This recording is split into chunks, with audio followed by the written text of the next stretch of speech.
They stripped his father's name from the cathedral walls on a Tuesday. Cedric Ravenshade stood in the courtyard of Blackthorn Keep, watching two crown masons chisel the Ravenshade crest off the northern archway, while snow collected on his shoulders like ash from a fire nobody else could see. He was 23 years old. His hands were still bruised from the funeral procession where he had carried his father's coffin alone because every noble family within 200 miles suddenly discovered reasons not to attend. The kingdom of Edivane had already decided what Cedric Ravenshade was: a dead man's son, a title attached to nothing, a wolf cub whose teeth had not yet grown sharp enough to matter. What nobody understood, and what you will see unfold if you stay with this story through its darkest corridors, is that Cedric did not need their belief. He needed their fear. And fear, unlike loyalty, could be manufactured from absolutely nothing.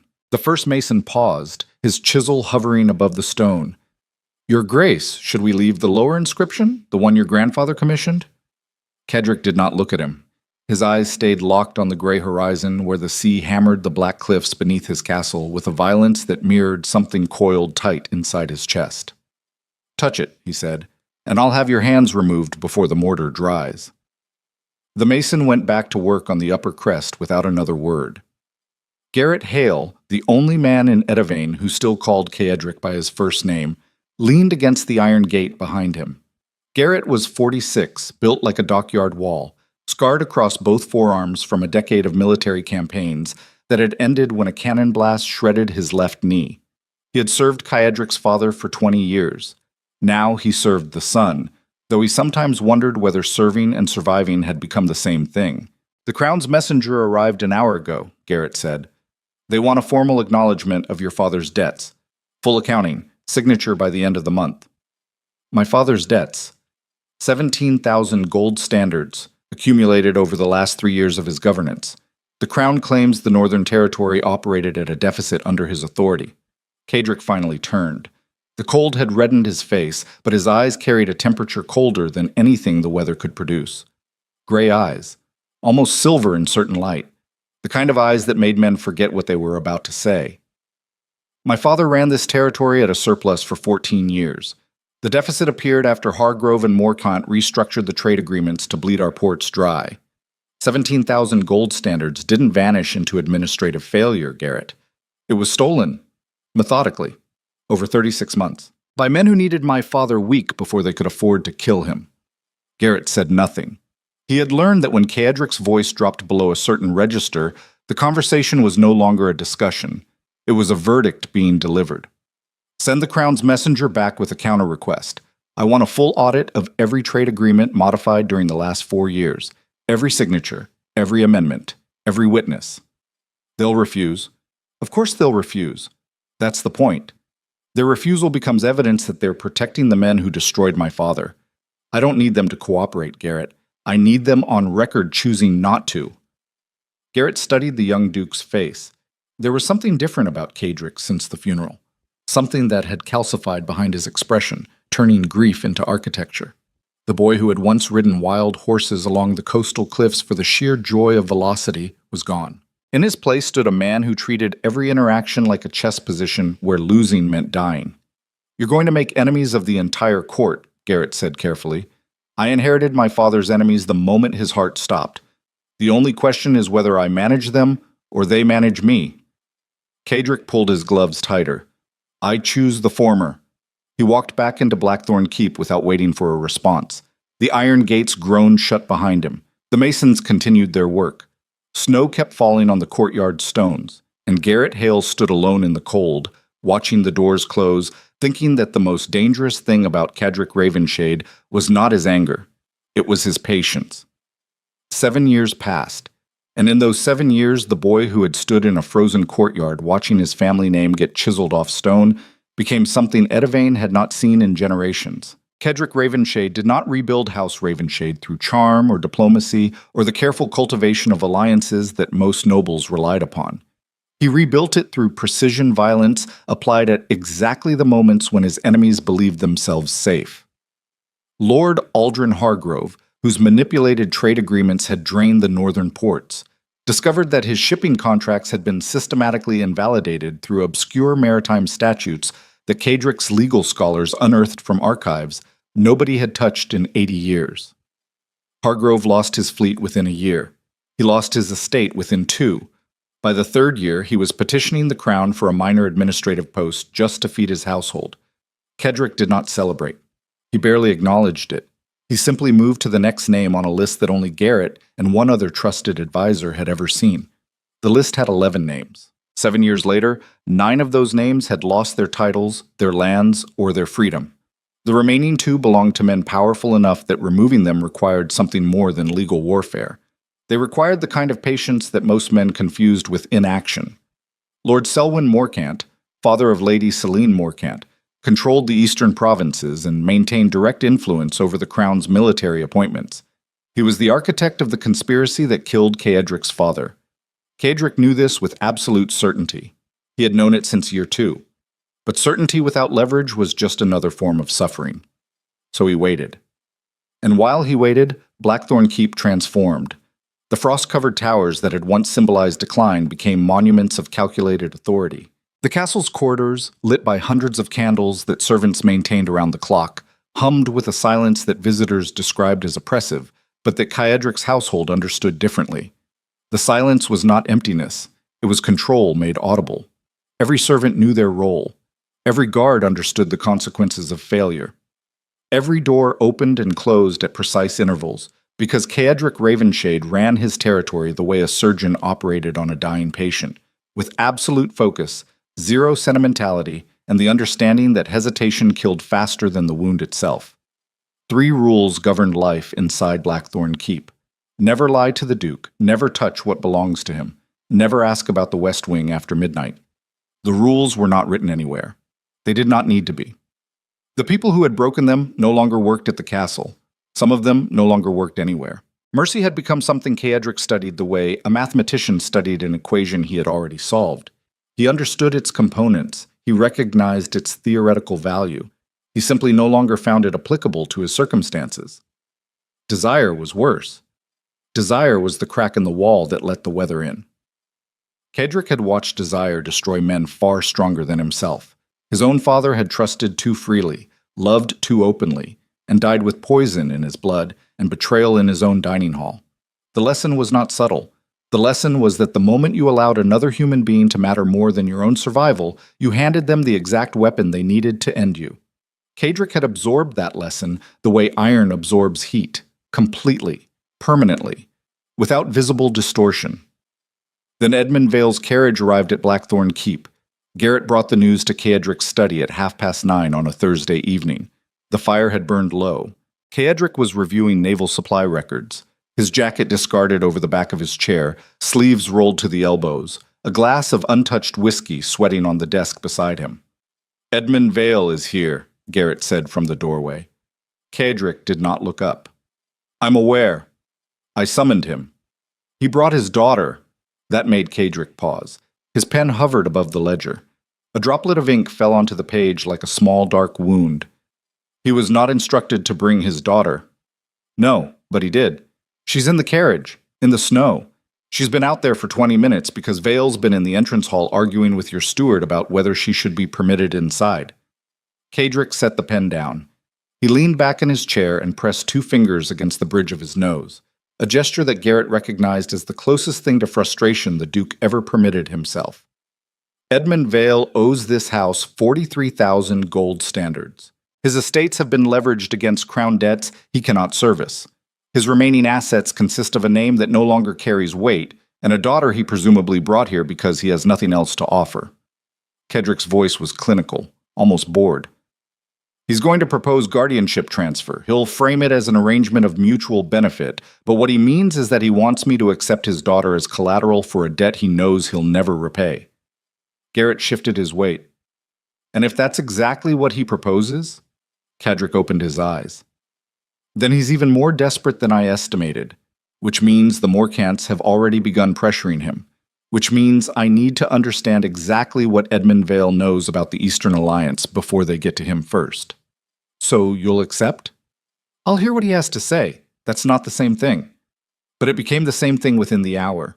Edmund Vale was a man who had once commanded respect in the halls of Edavane's lesser nobility. broad-shouldered, silver-haired, with a voice that carried the residue of authority, even when the authority itself had evaporated. He sat across from Kaedric in the study's leather chair and presented his offer with the rigid dignity of a man who understood that dignity was the only currency he had left. She's educated, well-mannered.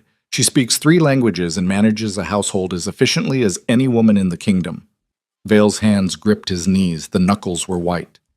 She's not a servant, Your Grace. I'm not offering you a servant. Then what are you offering me, Edmund? Guardianship, legal responsibility, a ward of your house until the debt is settled or until she marries. Whichever comes first. Kaedric studied the older man with an expression that revealed nothing. You're offering me your daughter because you've run out of everything else. Vale flinched. The truth landed like a slap across a face already raw from years of humiliation. But he held his ground. I'm offering you my daughter because if I don't, the Morcants will seize my remaining estates within the month. And when that happens, Eveline loses everything. Her home, her standing, her future. At least here she has protection. Protection. Kaedric repeated the word as if tasting something bitter. You're asking the most feared man in Edavane to protect your daughter. Do you understand the irony of that, Edmund? I understand that fear and cruelty are not the same thing. Your father was not cruel. I knew your father. Something moved behind Kaedric's eyes, something quick and sharp and immediately buried. My father is dead. Yes. And the men who killed him are the same men who will destroy my family if you refuse this arrangement. Vale leaned forward. I'm not asking for mercy, Your Grace. I'm asking for a transaction. Take my daughter, settle the debt, and keep her out of Morcant's reach. Kaedric was quiet for a long time. The fire cracked. Wind pressed against the study windows with a sound like something trying to get inside. Bring her in, he said finally. Garrett opened the door. The cold rushed into the room first, carrying the scent of snow and frozen salt from the cliffs. Then the sound of footsteps on stone. Then silence. Evelyn Vale stood in the doorway of Kaedric Ravenshade's study, wearing a silver velvet dress that had seen better seasons. The hem was damp. Her dark hair was pulled back severely, revealing a face that was striking not because of its beauty, but because of its refusal to perform any expression other than absolute composure. She was younger than Kaedric had expected, 20, maybe 21. Her hands trembled slightly at her sides, but her chin was lifted and her eyes met his without dropping. Kaedric had spent 7 years watching people enter rooms. He could read a man's intentions in the way he positioned his feet. He could estimate a woman's temperament by how quickly her gaze sought the floor. Evelyn Vale's gaze did not seek the floor. It locked onto his with a directness that felt less like courage and more like a dare. Something ancient stirred in the architecture of Kaedric's chest. Not warmth, not curiosity. Something more fundamental. Something that felt like recognition, though he had no framework for what was being recognized. He crushed it immediately. Do you understand why you're here? He asked. Yes. Her voice was steady, low. The trembling in her hands did not reach her throat. Your father has offered your guardianship to settle his debts. You will live in this castle under my authority until the arrangement concludes. Do you have questions? 1. Kaedric raised an eyebrow. Most people did not ask him questions. Most people did not want to know the answers. Did you accept because you need something from my father, or because this arrangement amuses you? The room went very quiet. Edmund Vale made a small choking sound from his chair. Garrett, standing near the door, pressed his lips together to suppress something that might have been either alarm or admiration. Kaedric studied her. The fire threw shadows across his face, turning his silver eyes into something metallic and unreadable. I accepted, he said slowly, because your father presented a problem that required a solution. Amusement has nothing to do with how I operate. Good. Eveline held his gaze for one more second, then she looked away, toward the frost-covered window. Because I'd rather be a transaction than entertainment. Kaedric said nothing for a long time. Then he turned to Garrett. Show Miss Vale to the east chambers, the ones overlooking the sea. Have the household prepare appropriate accommodations. The east chambers? Garrett's surprise was barely concealed. Those rooms had not been occupied since Kaedric's mother lived in the castle. They were the finest in Blackthorn Keep, reserved for family rather than guests. Did I stutter? No, Your Grace. Eveline left the study without looking back at her father. Edmund Vale sat motionless in his chair, his eyes wet, his hands still gripping his knees as if the chair itself were the only thing preventing him from falling apart.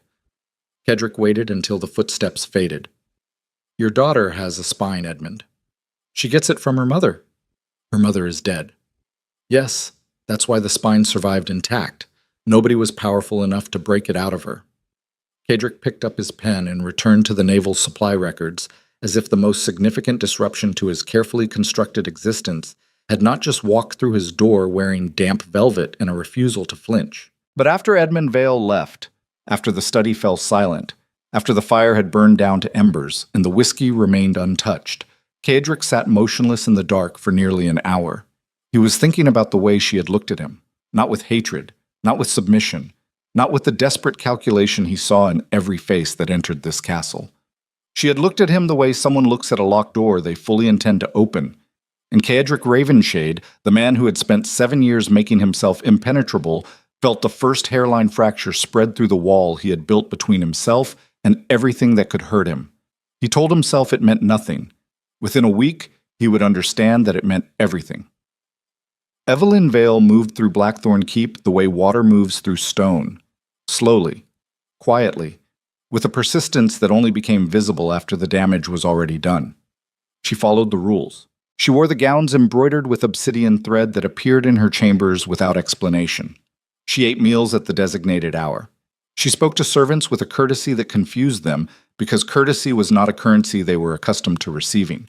But she also did things that nobody in Blackthorn Keep had done in 7 years. She left books open on tables in rooms Kedrick frequented. Their pages turned to passages about governance and mercy that felt deliberate rather than accidental. She rode through the southern gardens at exactly the hour when Kedrick conducted his council meetings, and the sound of her horse's hooves on the gravel path below his window became a distraction he could not rationalize away. She read beside the fire in the great hall every evening, and the sound of pages turning in the silence became something Kedrick listened for without admitting that he was listening. The household noticed. Kedrick's steward, a meticulous man named Aldrich who had managed the castle's operations for 15 years, reported the changes with the clinical precision his master demanded. "Council meetings have averaged 43 minutes shorter over the past 2 weeks, Your Grace." The agenda was lighter. "The agenda was identical, sir. You simply concluded discussions faster." Kedrick looked up from his desk. "Is that a criticism?" Aldrich had survived 15 years in service to Kedrick Ravenshade by knowing exactly when to speak and when to become furniture. He chose furniture. "No, Your Grace. Merely an observation." "Keep your observations to operational matters, Aldrich. My schedule is not an operational matter." "Of course, sir." But the schedule told its own story. Executions that had once been carried out with indifferent regularity were delayed, rescheduled, delayed again. The bells that announced them, the ones that echoed across Blackthorn Keep's courtyards, with a finality that made even hardened soldiers uncomfortable, rang less frequently. The official explanation was administrative restructuring. The actual reason was that Kedrick had noticed Eveline's face when the bells rang, the way her jaw tightened, the way her hand stilled on whatever book she was holding, the way she did not flinch but also did not breathe. He was not doing it for her. He told himself that with the same conviction he applied to every lie he needed to believe. He was simply optimizing his governance approach. The bells were disruptive. The executions could be managed differently. The fact that this optimization coincided exactly with the arrival of a woman who made him uncomfortable was a correlation, not a causation. Garrett saw through it immediately. "You stopped drinking alone," Garrett said one evening, finding Kedrick in the great hall rather than his study. "I didn't stop. I relocated. To the room where she reads every night. It's the warmest room in the castle." "It's the warmest room in the castle because you ordered double firewood for it 3 days after she arrived." Kedrick's jaw tightened. "Garrett, I'm not judging Kedrick. I'm warning. The court is watching. They always watch. And what they see right now is a man who hasn't shown vulnerability in 7 years suddenly restructuring his entire routine around a woman who arrived as a debt payment. She is a ward of this house. Her comfort is my responsibility." "Her comfort, yes. Your obsession with providing it, no." The word landed like a blade between them. Obsession. Cadric turned to face his oldest advisor with an expression that had preceded the destruction of families, the collapse of estates, the silence that fell over rooms when men realized they had pushed exactly one word too far. "Choose your next sentence very carefully," Cadric said. Garrett did not flinch. He was perhaps the only man alive who could absorb that look and remain standing. "The Morcants are already talking. Celine arrived in the capital last week. She's been making visits, hosting dinners, asking questions about Evelyn, about her background, about why the Duke of Ravenshade gave a bankrupt man's daughter the finest chambers in his castle." Garrett paused. "You know what happens when they smell weakness." "Evelyn Vale is not my weakness." "Then stop acting like she is." Kedrick held Garrett's gaze for a long, terrible moment. The fire cracked. Somewhere in the castle, a door closed. Then Kedrick turned back to the fire, and his shoulders carried a tension that Garrett had never seen before, a tension that looked less like anger and more like a man holding two halves of himself together through sheer force of will. "I know what I'm doing," Kedrick said quietly. Garrett looked at him, at the firelight cutting across his profile, at the way his eyes tracked toward the empty chair where Evelyn usually sat, before redirecting themselves to the flames. "I believe you think you do," Garrett replied, and left. The royal banquet at Thornwall Palace arrived 6 weeks later, and with it, the first public confrontation that would crack the careful surface Kedrick had maintained since Evelyn's arrival. The great hall at Thornwall blazed with candlelight. Hundreds of candles mounted in iron chandeliers that threw shifting gold across marble floors, silk gowns, military dress coats, and the calculated smiles of Edavane's most powerful families. Music drifted from the gallery above, strings and woodwinds weaving through the noise of 300 conversations happening simultaneously, each one a negotiation disguised as small talk. Kedrick entered with Evelyn at his side. She wore black silk with dark silver threading, a gown that his household had prepared without his explicit instruction, but with the unspoken understanding that the Duke's ward would represent Blackthorn Keep, whether he acknowledged it or not. Her hair was braided and pinned, exposing the line of her throat and the sharp architecture of her collarbones. She looked severe, composed. Nothing like the trembling woman who had arrived in damp velvet weeks ago. The room noticed. Conversations dimmed, eyes tracked, fans opened and closed like signals being passed across a battlefield. Kedrick guided her through the crowd with one hand resting against the small of her back, a gesture so minimal it could be interpreted as courtesy rather than possession. But the nobles of Edavane were trained to read gestures the way scholars read manuscripts, extracting meaning from every stroke. They saw possession. Lady Celine Morcant waited near the center of the hall, positioned beneath the largest chandelier with the precision of a woman who understood that lighting was a weapon. Celine was 30, elegant in a predatory way that reminded Kedrick of the ornamental knives displayed in his father's war room. Beautiful to look at, designed to open veins. The crown expected him to marry her. The Morcant family expected it. Half the kingdom expected it. Celine herself carried the expectation like a title she had already claimed. She intercepted them near the wine tables, her smile as sharp as broken glass. "Your Grace," she inclined her head to Kedrick, then turned her gaze to Evelyn with the slow, appraising sweep of someone cataloging deficiencies. "And this must be the famous ward. I've heard so many interesting things about you, Miss Vale. Your father was once quite respected, wasn't he? Before the debts, I mean." Evelyn's expression did not change. "He still is. Respect isn't something creditors can collect." Something flickered across Celine's face. Surprise, quickly buried beneath amusement. "How charming! A wit sharpened by adversity." Celine raised her voice just enough for the surrounding nobles to hear. "Tell me, Miss Vale, is it true that your guardianship was transferred as payment? Because I must confess, the arrangement strikes me as rather medieval, even for the Duke of Ravenshade." The circle of nobles around them went still. This was the moment. The opening salvo of a campaign that Celine had clearly rehearsed, and every eye in the vicinity understood what was happening. A public humiliation designed to establish Evelyn's place, or rather, her lack of one, in the hierarchy of Edavane's court. Evelyn opened her mouth to respond. Kedrick spoke first. "Lady Celine." His voice carried no heat, no anger, nothing but the flat, controlled register that men who had negotiated with him recognized as the sound preceding catastrophic consequences. "I'd be careful about questioning the arrangements of my household in public. The last person who did that now manages a grain warehouse in the southern provinces. I hear the work is honest, if unremarkable." Celine's smile hardened. "I meant no offense, Your Grace, merely curiosity." "Curiosity is a privilege reserved for those who can afford the answers." He picked up a glass of wine from the table without breaking eye contact. "I don't recall you being in that position." The silence around them had weight, physical, suffocating weight. Nobles who had been pretending not to listen abandoned the pretense entirely. Celine Morcant stood perfectly still, her face composed, but her eyes burned with something far more dangerous than embarrassment. She had been warned, publicly, by the man she intended to marry, over a woman she intended to destroy. The banquet continued. Music resumed. Conversations restarted with the forced brightness of people pretending they had not just witnessed the opening move of a war that would reshape Edivaine's political landscape. But the night was not finished. 3 hours later, after the dancing had reached its peak and the wine had loosened the restraints that protocol demanded, Celine found her moment.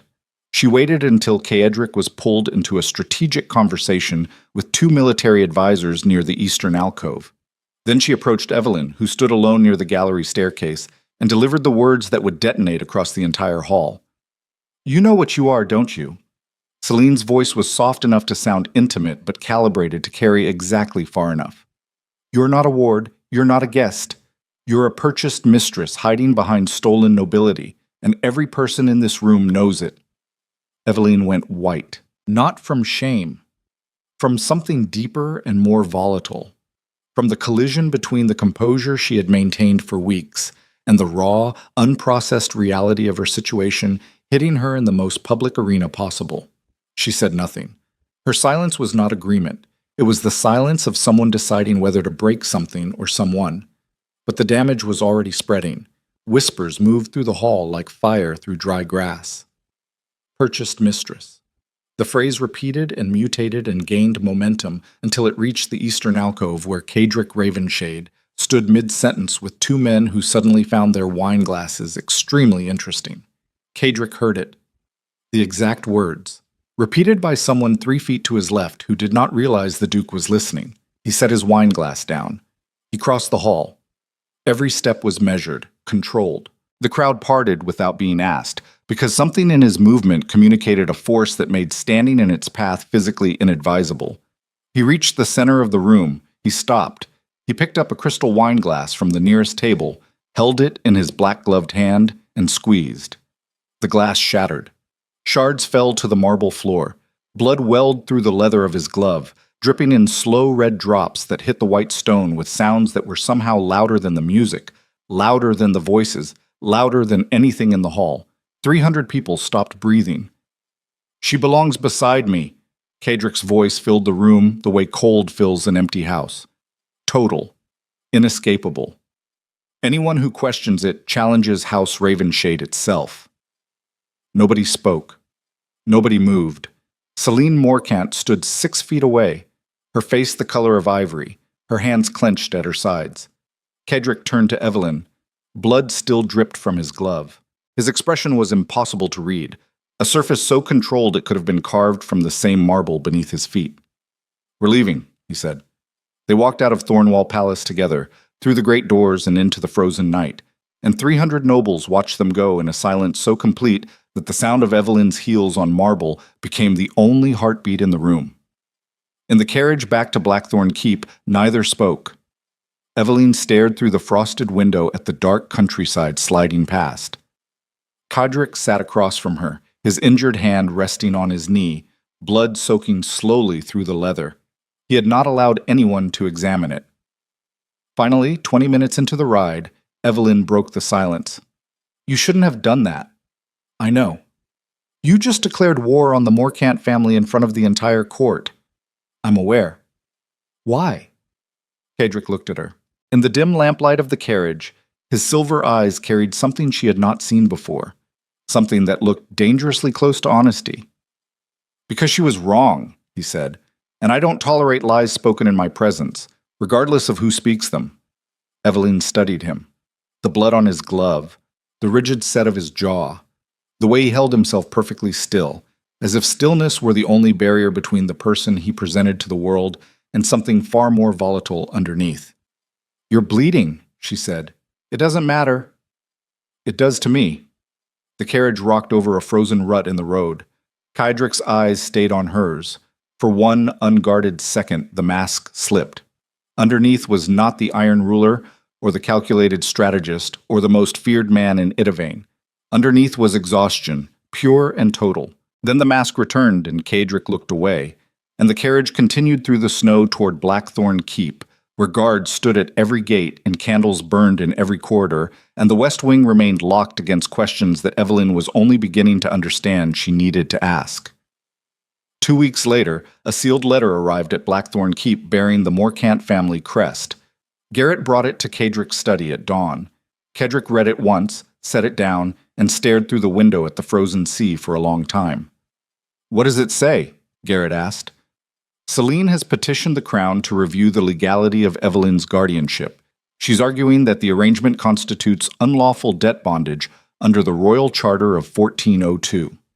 If the petition succeeds, Evelyn will be removed from Blackthorn Keep and placed under Crown custody. Crown custody meaning Morcant custody. Obviously. And then?" Kedrick turned from the window. His face was calm. His voice was steady, but his hands, resting on the desk, had curled into fists so tight that the tendons stood out like cables beneath his skin. "Then they use her against me, as leverage, as a hostage, as proof that the Duke of Ravenshade can be controlled through something other than force." He paused. "I will not allow that." "What are you going to do?" Kedrick reached into his desk drawer and withdrew a leather folder that Garrett had never seen before. Inside were documents, maps, correspondence, and a list of names written in Kedrick's own hand, each one annotated with dates, locations, and a single word that Garrett recognized with a chill that started at the base of his skull and spread downward. The word was evidence. "I'm going to do what I should have done 2 years ago," Kedrick said quietly. "I'm going to open the West Wing." He looked up, and in his silver eyes burned something that was not anger, not fear, not calculation. It was finality. "Get Evelyn. There's something she needs to see." Garrett did not move. "Kadrick, if you show her what's in there, there's no going back. She becomes part of this, part of everything you've been building in the dark for 7 years. I know. She didn't choose this. Neither did I." Kedrick's voice cracked. Just barely. Just enough for Garrett to hear the fault line running through the center of the man he had watched grow from a grieving boy into something the kingdom would rather not name. "But she's already in it, Garrett. The moment Celine spoke her name in that hall, Evelyn became a target. The only question now is whether she faces what's coming with the truth or without it." Garrett stared at him for a long moment. Then he nodded once and turned toward the door. Behind him, Kadrick Ravenshade sat alone in his study, surrounded by 7 years of meticulously documented vengeance, and pressed his hand flat against the desk to stop it from shaking. Somewhere beyond the study walls, footsteps echoed through the corridor. Evelyn was coming, and the West Wing, sealed for 7 years against the weight of murdered fathers and broken bloodlines and a truth so dangerous it could collapse the monarchy itself, was about to open. The West Wing smelled like old paper and cold stone, and something faintly metallic that Evelyn could not identify until she realized it was the residue of ink, thousands of pages worth, saturating the air the way blood saturates bandages. Kadrick walked ahead of her carrying a single candle, its flame throwing his shadow across walls that had not seen light in years. The corridor was narrow, deliberately so, built during an era when the Ravenshade family designed their private quarters to be defensible rather than comfortable. Every door they passed was locked. Every window was shuttered from the inside with iron bolts that had rusted into permanence. Garrett followed 3 steps behind Evelyn. He had not spoken since collecting her from the East Chambers 20 minutes ago. His silence carried the particular weight of a man who understood that the next hour would alter the trajectory of multiple lives and had decided that commentary would only cheapen the gravity of what was about to unfold. Kedrick stopped at the final door. It was different from the others, reinforced with iron banding. 3 separate locks, each requiring a different key. He produced them from a chain around his neck that Evelyn had never noticed before, hidden beneath his collar, resting against his chest like a second heartbeat made of metal. He unlocked the door without ceremony. The room beyond was large, larger than Evelyn expected. It had once been a private study, or perhaps a war council chamber, built with high ceilings and stone walls now covered entirely in documents. Maps, letters, diagrams of family trees with names connected by lines in different colors, red for alliance, black for betrayal, gray for dead. A massive oak table dominated the center, buried under ledgers, sealed correspondence, and what appeared to be transcripts of private conversations recorded by sources whose identities were marked only with numbers rather than names. Evelyn stepped inside and felt the room close around her like a confession. 7 years, Kedrick said. He set the candle on the table and began lighting others from a box near the wall. As each flame caught, more of the room revealed itself, and with each revelation, the scope of what Kedrick had built in secret became more staggering. 7 years of documentation, every meeting, every transaction, every letter intercepted, copied, and returned before the seal cooled. This is what the West Wing contains, Evelyn. Not a dead woman's ghost, not some romantic tragedy preserved in amber. This, he gestured at the walls with a hand that was perfectly steady. Evidence. Evelyn moved toward the nearest wall. Her fingers hovered above a map of Edavain's eastern provinces, covered in annotations so dense they resembled a language unto themselves. Trade routes marked with dates, names circled in red with notations indicating financial transfers. A timeline running along the bottom edge that began with a single entry 7 years ago. Father. Dinner. Poison confirmed. Her breath caught. You documented everything. Everything I could verify. I don't deal in suspicion. Suspicion is what weak men use to justify acting on fear. I needed certainty, the kind that holds up when men with titles and armies try to tear it apart. And this is what you've been doing. Every night, behind the locked doors. Every night for 7 years. While the kingdom thought I was drinking myself into irrelevance or brooding over my father's memory like some damaged heir playing at morning. While the Morcants consolidated power and the crown looked the other way, because looking toward the truth would have cost them allies they couldn't afford to lose. Kedrick's voice carried no self-pity. It carried the flat precision of a man reciting operational facts. I let them underestimate me. I let them think grief had made me reckless, and isolation had made me brittle. And while they were busy being certain about who I was busy becoming something they didn't have a contingency for. Evelyn turned from the wall. The candlelight caught her face at an angle that stripped away the composure she had maintained since arriving at Blackthorn Keep. Underneath was not fear. It was the raw, disoriented expression of someone whose understanding of reality had just been dismantled and rebuilt in the space of 30 seconds. You're not just defending your title, she said. You're building a case against the crown's own allies. Against the men who murdered my father and spent 7 years pretending they didn't. Lord Selwyn Morcant orchestrated the coup. His daughter Celine manages the political apparatus that keeps the conspiracy buried. The crown benefits from their influence and therefore has no incentive to investigate, which means the only path to justice runs through exposure so complete and so public that denial becomes more expensive than accountability. That's not justice, Kedrick. That's a detonation. Yes. He looked at her directly. It is. The room was quiet except for the sound of candle flames eating oxygen and the distant crash of waves against the cliffs beneath the castle. Evelyn stood surrounded by 7 years of meticulously organized rage and felt something shift inside her understanding of the man who had created it. She had assumed Kedrick Ravenshade was cold, that his precision was a personality trait rather than a survival mechanism, that the walls he built around himself were constructed from arrogance rather than necessity. She had been wrong. The walls were not arrogance, they were architecture, load-bearing structures designed to support the weight of a truth so dangerous that carrying it alone for 7 years should have crushed him. Why are you showing me this? She asked. Kedrick did not answer immediately. He stood on the opposite side of the table, both hands resting on the oak surface, and for the first time since she had known him, his posture did not communicate authority.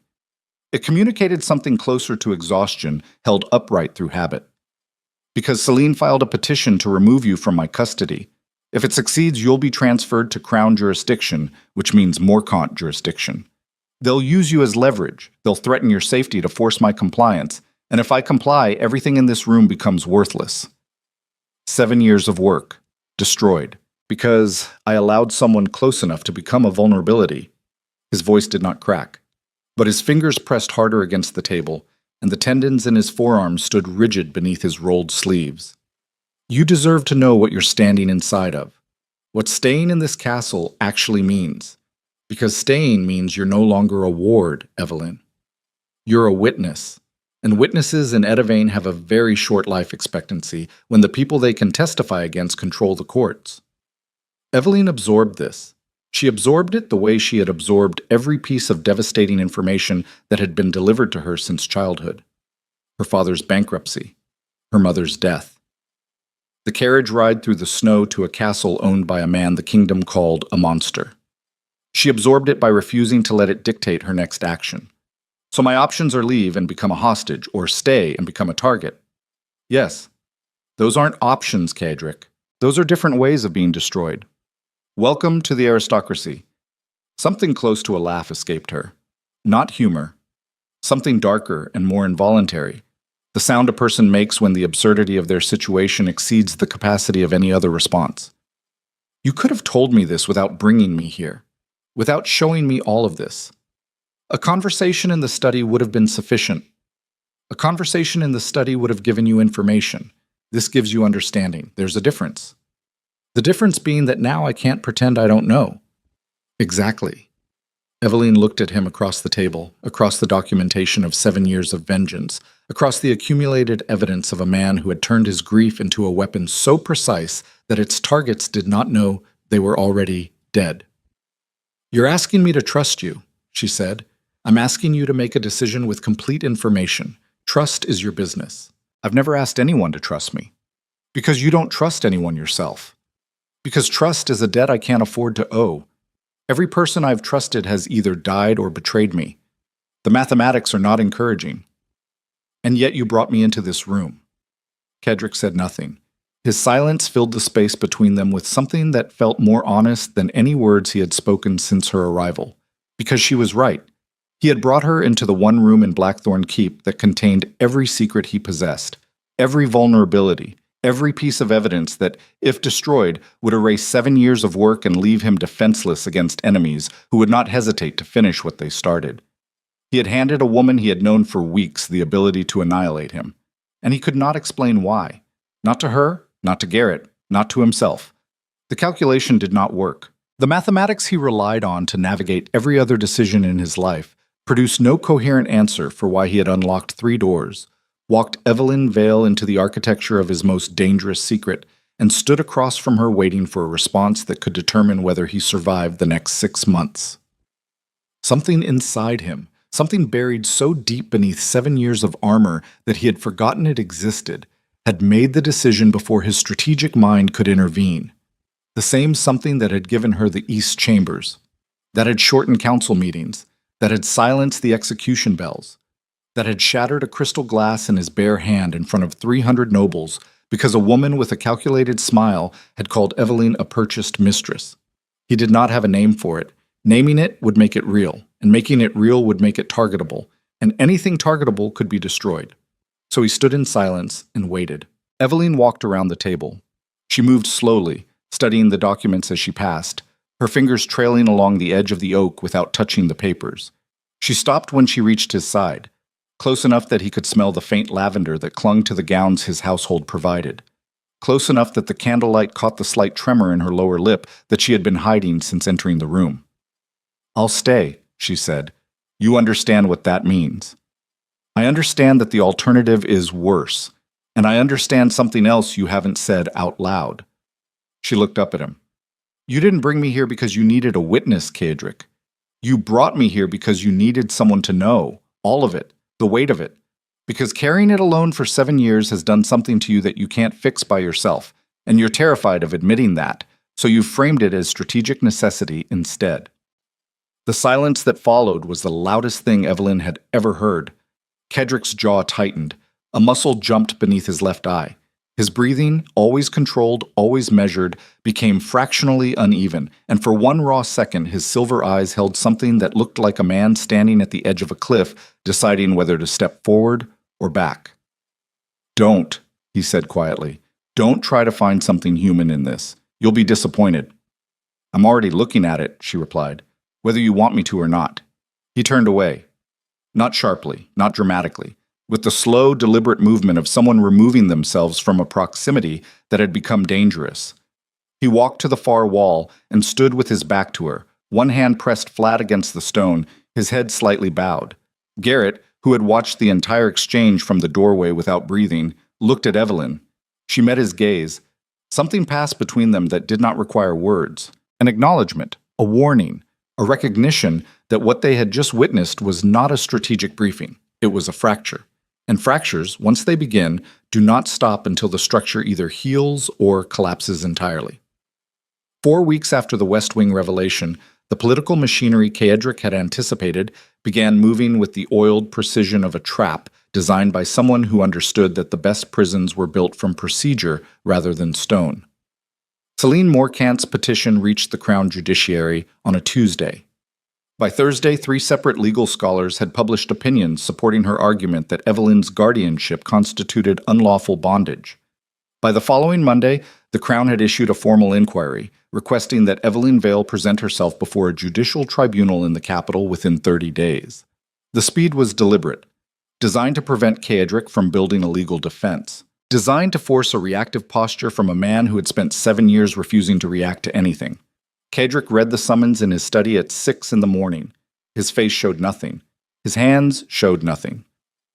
But when Garrett entered the room 10 minutes later, every candle had been extinguished except one, and Kaedric sat in near darkness with the document flat on his desk, both palms pressed against the paper as if holding it down would prevent what it contained from becoming real. "They moved faster than I projected," Kaedric said. "How fast did you project?" 6 weeks. They did it in 4, which means Celine has someone inside the judiciary I haven't identified, someone with enough influence to accelerate proceedings without leaving a procedural trail. Do we comply? If we comply, Evelyn enters Crown jurisdiction. The tribunal will rule against us because the tribunal is stacked with Morcant allies. She gets transferred to a supervised residence in the capital, which means Morcant surveillance, which means anything she knows about the West Wing becomes extractable through pressure I don't want to imagine.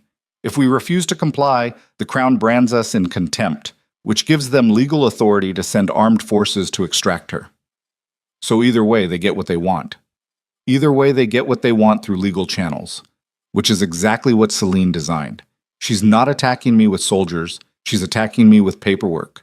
Because she knows I can fight an army, but I can't fight a legal system that was built to protect the people trying to destroy me. Garrett leaned against the doorframe. His expression carried the worn patience of a man who had watched Kaedric navigate impossible situations for years and had learned that the most dangerous moments were not the ones that produced anger, but the ones that produced quiet. This was quiet. "There's a third option," Garrett said carefully. "I know what the third option is." "Do you?" "Release the evidence. All of it. Every document. Every transcript. Every financial record linking the Morcant family to the assassination of my father and the corruption of the Crown Judiciary. Make it so public and so devastating that the tribunal collapses under the weight of its own illegitimacy before it can issue a ruling." "That's the nuclear option, Kaedric. I'm aware of the metaphor." "It's not a metaphor. You release that evidence now, before you've finished building the case, before you've identified every conspirator, before you've secured the alliances needed to survive the fallout, and you don't just expose the Morcants. You expose the Crown's complicity. You expose every noble family that looked the other way. You turn the entire political establishment of Edivane into your enemy simultaneously. They're already my enemy. The only difference is whether they're my enemy in the dark or my enemy in the light. In the dark, you control the timeline. In the light, they control the reaction." Kaedric stood. He moved to the window and pressed his forehead against the cold glass. Below, the frozen sea churned against the cliffs with a violence that matched nothing in his external demeanor and everything in the space behind his ribs. "She asked me something in the West Wing," he said. His voice had dropped to a register Garrett had heard perhaps 3 times in 7 years. "She asked why I brought her there. And I gave her a strategic answer because that's what I do. I reduce everything to strategy because strategy is controllable, and controllable things can't hurt you." He paused. "But that wasn't why I brought her there." Garrett said nothing. He recognized this moment the way a physician recognizes the instant before a fever breaks. Not with relief, with the understanding that what followed would be either recovery or collapse, and that the difference between the two was entirely outside his control. I brought her there because when she looks at me, she doesn't see the Duke. She doesn't see the reputation or the fear or the 7 years of calculated brutality that I built between myself and everything that could damage me. She sees the damage itself, and instead of using it against me, she just stands there, looking at it, like it doesn't terrify her. Does that change the calculation? It destroys the calculation. Every equation I've built since my father's death has one foundational assumption: that I operate alone. That isolation is not a cost, but a structural requirement. That the moment I allow someone to matter, I create a vulnerability that my enemies will exploit. And that assumption has kept me alive for 7 years. He turned from the window. But she matters, Garrett. She matters. And I can't undo it. And I can't strategize around it. And I can't reduce it to an equation that produces a manageable outcome. She has taken up residence inside the one part of me that I thought I had permanently shut down. And I don't know whether that makes me stronger or whether it just means I've finally given the Morcants exactly what they need to finish what they started. Garrett looked at the man he had watched grow from a shattered boy into the most feared ruler in Edavane, and for the first time in their long association, he saw both versions simultaneously. The boy who had stood in a frozen courtyard watching his family name get chiseled off stone. The man who had rebuilt that name through precision and controlled violence and the absolute refusal to need anyone or anything beyond his own will. Both versions stood in the study. Both were terrified. The boy because he remembered what love cost. The man because he had just admitted he was paying it anyway. Then protect her, Garrett said simply. Not because the strategy requires it, because you choose to. And if that means releasing the evidence before you're ready, then you accept the consequences and you fight the war that comes. But you stop pretending that the reason you're fighting is political. If I stop pretending, I lose the only advantage I have, the advantage of appearing to operate without sentiment. You lost that advantage in Thornwall when you shattered a wine glass in front of 300 people. The kingdom already knows, Caedric. The only person still being deceived is you. Caedric stared at him. The candle on his desk flickered. Shadows moved across the walls of the study like something alive and restless. Then he sat down. He opened the leather folder. He began writing. Summon the household captains. I want the castle at full defensive readiness within 48 hours. Recall every intelligence contact in the eastern provinces. I need a complete assessment of Morcant military strength, garrison positions, and supply lines by the end of the week. You're preparing for war. I'm preparing for what happens after I send the evidence to every noble house, every judicial authority, and every foreign embassy in Edavane simultaneously. Garrett straightened. When? Before the tribunal date, 30 days. I need 20 to prepare. That gives me 10 days of margin for the inevitable complications. And Evelyn? Caedric's pen stopped. His hand rested on the paper. The ink pooled beneath the nib, forming a small dark circle that spread outward like a bruise. Evelyn stays. She knows the truth. She chose to stay knowing the truth. I will not insult that choice by making it for her. And if the worst happens? If the evidence isn't enough? If the crown sides with the Morcants despite everything? Caedric looked up. His silver eyes held something that Garrett had never seen in them before. Not rage. Not calculation. Not the cold precision that had defined every decision for 7 years. Resolve. The kind that does not calculate odds because it has already accepted every possible outcome and decided that none of them matter more than the principle at the center. Then I burn it all down, Caedric said. Every alliance, every asset, every advantage I've built. I burn it down and I take them with me, because I would rather be destroyed standing in the truth than survive inside a lie that requires me to sacrifice the only person who has ever looked at me and seen something worth saving. Garrett held his gaze. Then he nodded. Once. I'll summon the captains. He left the study. The door closed. And Caedric Ravenshade sat alone with 20 days to prepare for the detonation of everything he had built and everything he had become. Somewhere below the castle, the sea hammered the black cliffs. Above, in the east chambers, Evelyn Vale stood at her window, watching the first gray light of dawn spread across the water. She did not know about the summons yet. She did not know about the 20-day timeline, or the military preparations, or the decision that Caedric had just made in the room below her feet. But she knew something had shifted. She could feel it in the rhythm of the castle, in the way the guards moved, in the way the servants spoke in shorter sentences with wider eyes. Blackthorn Keep was holding its breath, and when the letter arrived at her door that same morning, sealed with the Ravenshade crest and containing a single line in Cadrick's handwriting, she understood why. The line read, "Stay close. What comes next changes everything." Evelyn folded the letter. She pressed it against her chest. She closed her eyes. And outside the windows of Blackthorn Keep, far to the south, where the frost-covered roads connected the northern territory to the capital, a column of armored riders bearing the Morcant crest had already begun moving north. Not a judicial delegation, not a legal envoy. Soldiers. 600 of them. And they were not coming to deliver a summons. They were coming to take her. Garrett saw the column first. He was on the North Watchtower running a routine inspection of the signal relay stations when the morning fog thinned enough to reveal the southern road. 600 riders moving in tight formation, the Morcant crest visible on their banners even at 3 miles distance. Not a diplomatic envoy. Diplomatic envoys traveled in groups of 12 with ceremonial guards and enough luggage to furnish a small estate. This was a military column. Heavy cavalry in the front ranks, supply wagons trailing behind. The kind of formation designed to arrive at a destination and stay there until the objective was achieved or everything around it was ash.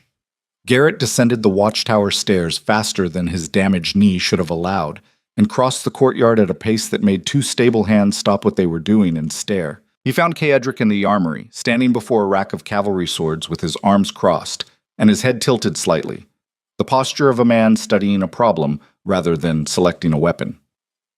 600 Morcant riders on the southern road, Garrett said.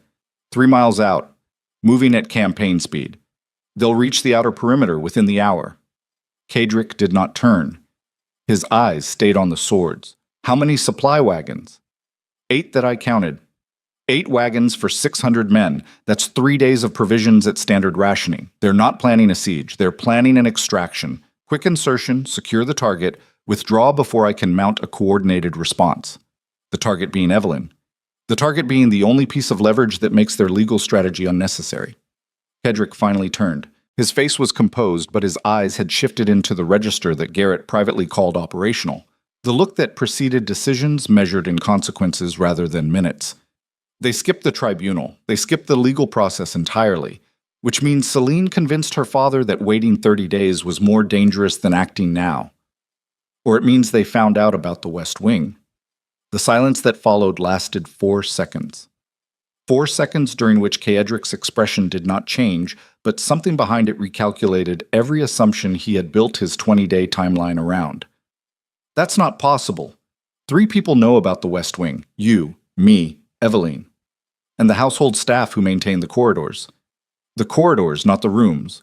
The doors stay locked. The keys stay on my person. Nobody enters without me. Then how did they know to move early? Your timeline assumed 6 weeks for the petition. They did it in 4. Your adjusted timeline assumed 30 days before military action. They're here in 12. Someone is feeding them information about your operational tempo, Ceadric. Not the specifics, the rhythm. And only someone inside this castle has access to your rhythm. Ceadric's jaw tightened. A muscle in his neck corded and released. His hands, hanging at his sides, curled slowly into fists that he held for 3 beats before deliberately opening them again, finger by finger, as if rehearsing control over a body that wanted very badly to break something. Seal the castle, full defensive protocol. Every gate, every passage, every drainage culvert that connects to the exterior. I want the garrison at battle stations within 20 minutes. And the evidence? If they breach the walls and reach the West Wing, everything burns. Move the critical documents to the Sea Vault. Take Aldrich and 2 men you trust with your life, not men you trust professionally. Men whose loyalty survives the scenario where following my orders might get them killed. That narrows the field considerably. I know. Move. Garrett moved. Ceadric stood alone in the armory for another 15 seconds. His breathing was measured, even. The breathing of a man who had trained himself to treat crisis as data rather than experience. But underneath that training, in the spaces between breaths, something was fracturing. The 20-day timeline was gone. The careful, methodical approach he had spent 7 years perfecting was gone. The Morcants were not playing his game anymore. They were playing a different game entirely, one built on speed and force, and the understanding that legal pretense was only necessary when you intended to leave your opponent alive long enough to contest the outcome. They were not coming to argue. They were coming to take. And Cadric Ravenshade, who had survived 7 years by controlling every variable within his reach, was about to discover what happened when the variables started controlling him. He chose a sword from the rack, not the ceremonial blade mounted on the wall, a working weapon, plain hilt, balanced steel. The kind of sword that existed for utility rather than display. He belted it at his hip and walked out of the armory toward the east wing. Eveline was already awake. She stood in the center of her chambers wearing the gray riding dress she favored for mornings. Her hair loose, a book open on the table beside her that she had clearly not been reading. Her face told him she already knew. "I heard the watchtower bell," she said. 600 riders. Morcant forces. They'll be here within the hour. The tribunal isn't for another 18 days. They've abandoned the tribunal. This is a direct action. They're coming for you. Eveline absorbed this. Her hands were steady. Her breathing was even. But her eyes, those dark, intelligent eyes that had looked at Cadric in the West Wing and seen through 7 years of armor as if it were gauze, carried something new. Not fear. Something past fear. The cold recognition of a person who has run out of room to maneuver and knows it. "What do you need me to do?" "Stay inside the castle. Stay away from the walls and the gates. If the outer defenses fall, Garrett will bring you to the sea vault. There's a passage that connects to the cove below the cliffs. A boat will be waiting." "And you?" "I'll be on the walls." "That's not what I asked." Cadric looked at her. The morning light from the window caught the silver in his eyes and turned it translucent. For one unguarded second, his face held the expression of a man calculating whether honesty would help or destroy the person standing in front of him. "I'll be on the walls," he repeated. "That's where I belong when people come to take what's mine." Eveline held his gaze. Something moved between them that neither acknowledged and neither dismissed. Then she nodded once, and Cadric left the room, and the door closed behind him with a sound that felt more permanent than wood and iron should allow. The Morcant column reached Blackthorn Keep's outer perimeter at 9:42 in the morning. They halted 600 yards from the main gate, in a formation that communicated professional discipline and absolute confidence. A single rider separated from the front rank and approached the gate under a white standard. Cadric watched from the battlements. Garrison Captain Merrick Hale, Garrett's nephew and a competent officer who had earned his post through aptitude rather than family connection, stood beside him. "The rider carries a crown writ," Merrick said, squinting through the distance. "Sealed document, red ribbon. That's judiciary formatting. It's a seizure order. They'll claim legal authority to enter the castle and remove Eveline under Crown mandate. The writ will be genuine because the Morcants own enough judiciary officials to produce legitimate documentation for illegitimate actions. Do we honor it? We honor it the way we honor every document presented by men who arrive with 600 soldiers to enforce a piece of paper. We read it. We acknowledge its existence. And then we explain that Blackthorn Keep does not accept military enforcement of civilian legal matters, per the Territorial Sovereignty Compact of 1397. They'll say the compact is superseded by Crown authority. And I'll say Crown authority requires parliamentary ratification for military deployment on sovereign territory, which they don't have because getting it would have required explaining to Parliament why 600 soldiers are needed to collect one woman from a duke's castle. The legal framework is on our side, Merrick. The question is whether they care about the legal framework or whether they're counting on the fact that nobody will investigate the legality of their actions if those actions succeed. The rider reached the gate. Cadric descended to the courtyard and met him in the space between the inner and outer portcullis, a deliberate choice of location that communicated neither welcome nor hostility, but the controlled neutrality of a man negotiating from a fortified position. The rider was young, mid-20s, clean uniform, nervous hands. He had been selected for this task because he was expendable enough to risk and presentable enough to make the delivery look official rather than hostile. "Your Grace?" The rider dismounted and extended the sealed document with both hands. "I carry a writ of judicial extraction issued by the Crown Court of Edivane, authorizing the removal of Miss Eveline Vale from your custody and her transfer to Crown-supervised residence pending tribunal review." Cadric took the document. He broke the seal. He read it. His face showed nothing. The courtyard around him was silent, except for wind and the distant sound of 600 horses shifting weight on the road beyond the walls. "This writ was issued 3 days ago," Kedrick said. "Yes, Your Grace." 3 days ago, your column was already in motion, which means the writ was drafted after the deployment order, not before. The military action preceded the legal authorization. Do you understand what that means? The writer swallowed. "I was instructed to deliver the document, Your Grace, not to discuss its origins. It means the men who sent you decided to take her before they bothered asking permission. The writ is a costume, a legal uniform draped over an illegal action to make it look presentable." Kedrick folded the document and placed it inside his coat. "Tell your commander that Blackthorn Keep acknowledges receipt of the writ and declines compliance under the Territorial Sovereignty Compact. Any attempt to enter this castle by force will be treated as an act of military aggression against a sovereign estate and responded to accordingly. Your Grace, the commander has authorization to use necessary force to execute the writ. Then the commander should understand that necessary force applied against Blackthorn Keep historically results in outcomes that are unfavorable for the people applying it. Dismissed." The rider remounted. His horse was skittish.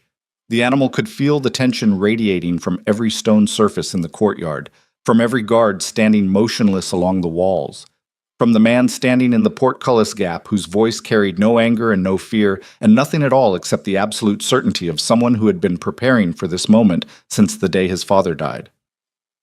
The rider left, the portcullis descended, and Kedrick stood in the courtyard calculating the mathematics of a siege he had 20 days to prepare for and 12 hours to execute. The first assault came at sundown. Not a full attack, a probing action. 50 riders against the eastern gate, testing response times and defensive positioning. Kedrick's garrison responded with disciplined efficiency. Crossbow volleys from the battlements forced the riders to withdraw within 8 minutes, leaving 4 wounded horses and 0 casualties on either side. It was a message, not a battle. The Morcants were communicating that they had the numbers and the willingness to use them. Kedrick was communicating that numbers alone were insufficient against prepared defenses and a commander who did not bluff. The night settled over Blackthorn Keep with the oppressive weight of a held breath. Torches burned along every wall. Guards rotated at double frequency. The castle's corridors hummed with the particular energy of a household that understood violence was no longer theoretical. At 11 that night, Kedrick was in his study reviewing defensive deployments when Aldrich appeared in the doorway. The steward's face was gray. Not the gray of exhaustion or fear, but the gray of a man carrying information that he knew would cause damage and could not find a way to soften. "Your Grace, there's a situation in the West Wing."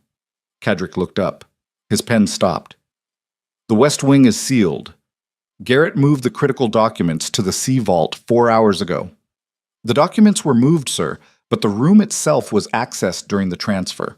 One of the men assisting Garrett, a soldier named Harlan Voss. He was seen by a kitchen servant entering the West Wing corridor alone approximately 90 minutes after the document transfer was complete." "Entering. Or leaving."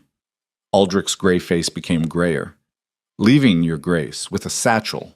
The pen in Kedrick's hand snapped. The sound was small, insignificant. The sound of a wooden shaft breaking between fingers that had tightened beyond the threshold of the material's tolerance. Ink bled across his knuckles, like a dark wound. "Where's Voss now?" "He was last seen near the southern passage, the one that connects to the drainage culvert system." "The drainage system I ordered sealed 2 hours ago." "Yes, sir.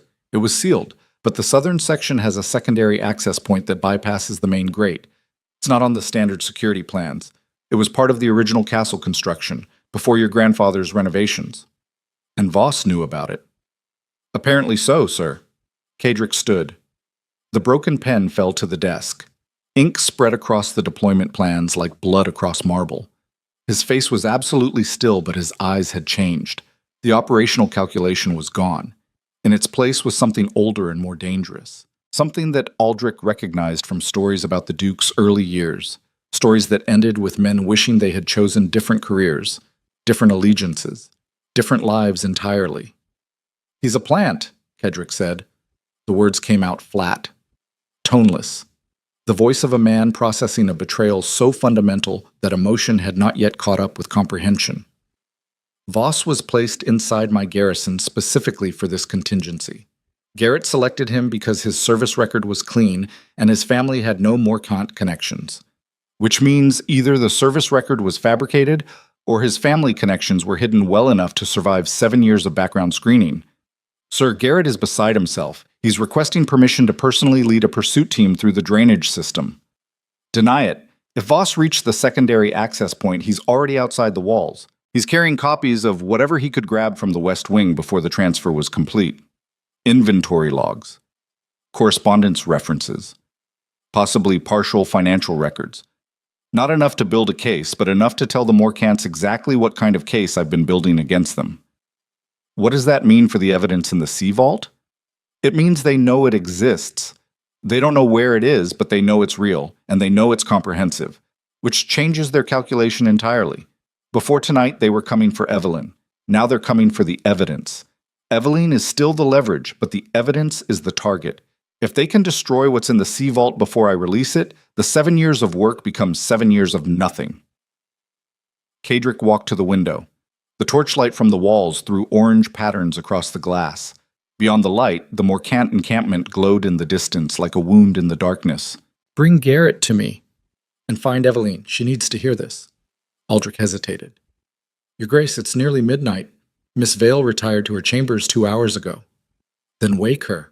What's coming doesn't care about sleep schedules." Aldrich left.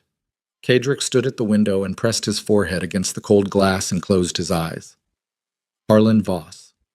The name repeated in his mind like a chisel striking stone. A man he had trusted by proxy. Through Garrett, through a chain of verification that he had believed was unbreakable. 7 years of building systems designed to prevent exactly this kind of infiltration. 7 years of screening, testing, observing. And a single operative placed with enough patience and enough precision to survive every filter had walked into the most sensitive room in Blackthorn Keep and walked out carrying the blueprints of Kadrick's entire strategy. This was what betrayal felt like. Not the dramatic revelation of fiction. Not the climactic moment of a villain unmasking themselves. It felt like arithmetic. Cold, precise, devastating arithmetic. The kind that recalculated everything you believed about your own competence and produced an answer that made your chest tight and your hands numb. His father had felt this in the final moments. Sitting at his own dinner table, drinking wine poured by a servant he trusted, feeling the first cramp in his stomach, and looking across the table at faces that smiled back at him while the poison worked its way through his blood. His father had felt this exact sensation. The understanding that the system you built to protect yourself contained the mechanism of your destruction. That the walls you constructed did not keep the enemy out. They kept the enemy close. And Kadrick, who had sworn on the frozen stones of his father's courtyard that he would never be caught the same way, stood in his study at midnight and felt the same poison moving through the architecture of his plans. Not chemical, strategic, the slow, methodical dissolution of every assumption that kept him upright. Garrett arrived first. He looked like a man who had aged 5 years in 2 hours. His face was raw. His hands shook, not from fear, but from the particular tremor that accompanied the absolute collapse of professional confidence. "I vetted him personally," Garrett said before Kadrick could speak. 14 months ago, his references were impeccable. His service record covered 9 years across 3 different garrisons. I interviewed his former commanders. I checked his financial history. I checked his family for 3 generations. And all of it was clean. All of it was clean. Which means all of it was manufactured. A 14-month investment. They placed him inside my household 14 months ago, which means the Morkants began planning this operation before Evelyn arrived, before the petition, before Thornwall. They've been inside my defenses since before I knew I had something worth defending. Garrett flinched, not at the words, but at the implication behind them. The realization that his role as Kadrick's most trusted advisor had been the exact vector through which the betrayal had occurred. Not despite his diligence, because of it. His thoroughness had been the credential that made Voss's placement possible. The Morkants had not bypassed Garrett's screening process. They had studied it, understood its criteria, and built an operative who met every single one. "How much did he get?" Garrett asked. "Enough. Not the full evidence cache. You moved that to the Sea Vault in time. But the room itself contained reference materials, index documents, the organizational framework for the entire case. He didn't steal the evidence. He stole the map of the evidence. which tells the Morcants exactly how comprehensive my case is, exactly which conspirators are named, and exactly what kind of documentation I've been collecting. They'll burn everything they can reach on their end. They'll try, but the evidence is sourced from their own records. Intercepted correspondence, copied financial ledgers, transaction receipts from intermediaries who didn't know they were being documented. They can burn their copies, but they can't burn mine, and they can't unwrite the letters they sent or unspend the money they transferred. Then the evidence is still viable. The evidence is still viable if I can release it before they figure out where I've stored it and send someone to destroy it. The Sea Vault has 72 hours of security before the tidal access window reopens. After that, anyone with knowledge of the cove's geography could reach the vault during low tide. 72 hours. 72 hours to organize the release of 7 years of evidence to every power structure in Edivane while simultaneously defending a castle under military siege with a garrison that just produced a traitor from its own ranks. Eveline appeared in the doorway. She had dressed quickly, riding boots, the gray dress, her hair pulled back in the severe style she defaulted to when comfort became secondary to function. Her eyes moved from Kaedric to Garrett and read the room the way a physician reads symptoms. Quickly, accurately, without the luxury of hesitation. "Tell me," she said. Kaedric told her. All of it. Voss, the stolen documents, the 72-hour window, the recalculated reality of their situation. He spoke without softening the information because softening it would have been an insult to the woman who had chosen to stay, knowing exactly what staying meant. Eveline listened. When he finished, she was quiet for a long time. "The evidence needs to leave this castle," she said. "I know. Not through the roads. The Morcants control the southern approach, and they'll have scouts on the northern routes within a day. The sea route is the only viable option. A small vessel from the cove running at night carrying duplicates of the critical documents to contacts in the eastern ports, who can distribute them to the judicial authorities and foreign embassies simultaneously. Who carries them? Someone the Morcants won't expect. Someone whose absence from the castle won't trigger immediate pursuit." Eveline looked at him. Her expression did not change, but something shifted behind her eyes. A decision being made. A calculation being completed. "Me," she said. "No. Think about it, Kaedric. The Morcants are here for me. Every strategic decision they've made is oriented around my presence in this castle. If I leave through the Sea Vault, they won't know. They'll continue the siege assuming I'm still inside the walls. Every soldier, every scout, every intelligence asset they have will remain focused on Blackthorn Keep while I'm already on the water with the evidence.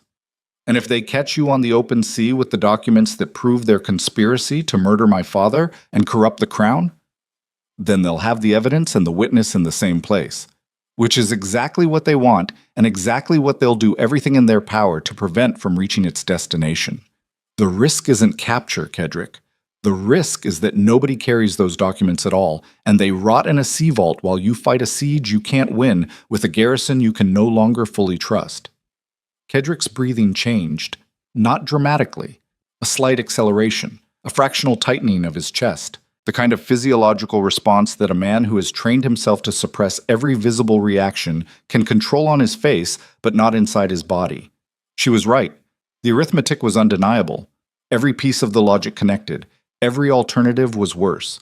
And the woman standing in his study at midnight was offering to carry 7 years of his work through hostile waters to contacts she had never met, in a vessel she had never sailed, with no guarantee that she would survive the journey. He looked at her the way a man looks at something he is about to lose. Not with drama, not with cinematic intensity, with the quiet, devastating clarity of someone who has spent his entire adult life controlling outcomes and is now confronting the one outcome he cannot control and cannot prevent and cannot survive if it goes wrong. "If I let you do this," he said, and his voice carried a roughness that had nothing to do with anger and everything to do with the sound a human being makes when their throat constricts around words that cost more than language should allow. "If I let you walk out of this castle carrying everything I've built, everything I've sacrificed, everything that connects my father's death to the men who caused it, if I let you do this and something happens to you on that water." He stopped. His hands were shaking, not his voice, not his face, his hands, the same hands that had killed men in this castle's corridors, the same hands that had shattered crystal at Thornwall, the same hands that had held a pen steady through 7 years of documenting atrocity. Those hands were shaking because the man they belonged to had just discovered the difference between risking his own life, which he could tolerate, and risking hers, which he could not. Then everything I am becomes meaningless, he finished. Every year, every sacrifice, every night in that locked room. Meaningless, because none of it was ever about justice, Evelyn. I told myself it was. I told Garrett. I told this castle. But it was never about justice. It was about making sure that the world that killed my father couldn't kill anyone else. He stopped again. Evelyn crossed the room. She stood in front of him, close enough that he could feel the warmth of her breathing against his chest, close enough that the tremor in his hands was visible to her, and she did not look away from it. Say it, she said quietly. I can't. You can. You just haven't decided to yet. Deciding to say it makes it real, and real things can be taken. They can also be kept. Kodrick looked at her. His silver eyes held the accumulated weight of 7 years of isolation and violence, and the systematic destruction of every human impulse that could be weaponized against him. And underneath that weight, visible only because his defenses had finally cracked far enough to let it through, was the terrified face of a 23-year-old boy standing in a frozen courtyard watching his name get erased from stone. I can't lose you, he said. I would survive the loss of this castle, the title, the evidence, the war.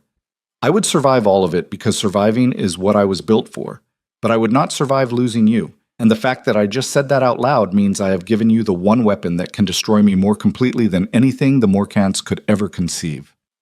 Evelyn reached up and placed her hand against his face. Her palm was warm, his skin was cold. The contact lasted 3 seconds and dismantled 7 years of architecture. I'm not a weapon, she said, and I'm not going to be destroyed. I'm going to carry those documents to the Eastern Port, and I'm going to put them in the hands of people who will make sure every name in that room gets read by every authority in Edavane. And then I'm coming back. You can't promise that. No, but I can choose it, and that's more than either of us has had in a very long time. Kadrick closed his eyes. His hand came up and covered hers against his face. The shaking stopped. Not because the fear was gone, because something stronger than fear had taken its place. Not courage, not resolve. Something more fundamental. The decision to let another person matter enough to change the way he moved through the world, knowing that the cost of that decision could be everything, and making it anyway because the alternative, the cold, controlled, untouchable existence he had maintained since his father's death, had already cost him more than he could afford to lose. When he opened his eyes, the man looking back at Evelyn was not the Duke of Ravenshade, not the Iron Ruler, not the strategic genius. It was someone new, someone assembled from the wreckage of who he had been and the possibility of who he could become. Someone who terrified him far more than any army or conspiracy or betrayal, because this person was vulnerable, and vulnerability was the one condition Caedric Ravenshade had sworn to never allow again. He allowed it. Garrett, he said without looking away from Evelyn, prepare the Sea Vault passage. Small vessel. 2 crew members you trust, not professionally, personally. Load the evidence. Garrett nodded. He left the study without speaking because there was nothing to say that the room had not already communicated in a language older than words. Caedric and Evelyn stood together in the candlelight, her hand against his face, his hand covering hers, while outside the walls of Blackthorn Keep 600 soldiers waited, and the stolen blueprints of 7 years of vengeance moved through the darkness toward men who would use them to destroy everything he had built. And somewhere in the castle, in a corridor that connected the east wing to the servant passages, a figure moved silently through the shadows. Not Harlan Voss. Voss was already beyond the walls. This was someone else, someone who had been inside Blackthorn Keep far longer than 14 months. Someone whose presence was so deeply embedded in the daily operations of the household that their movements generated no suspicion, no attention, no alarm.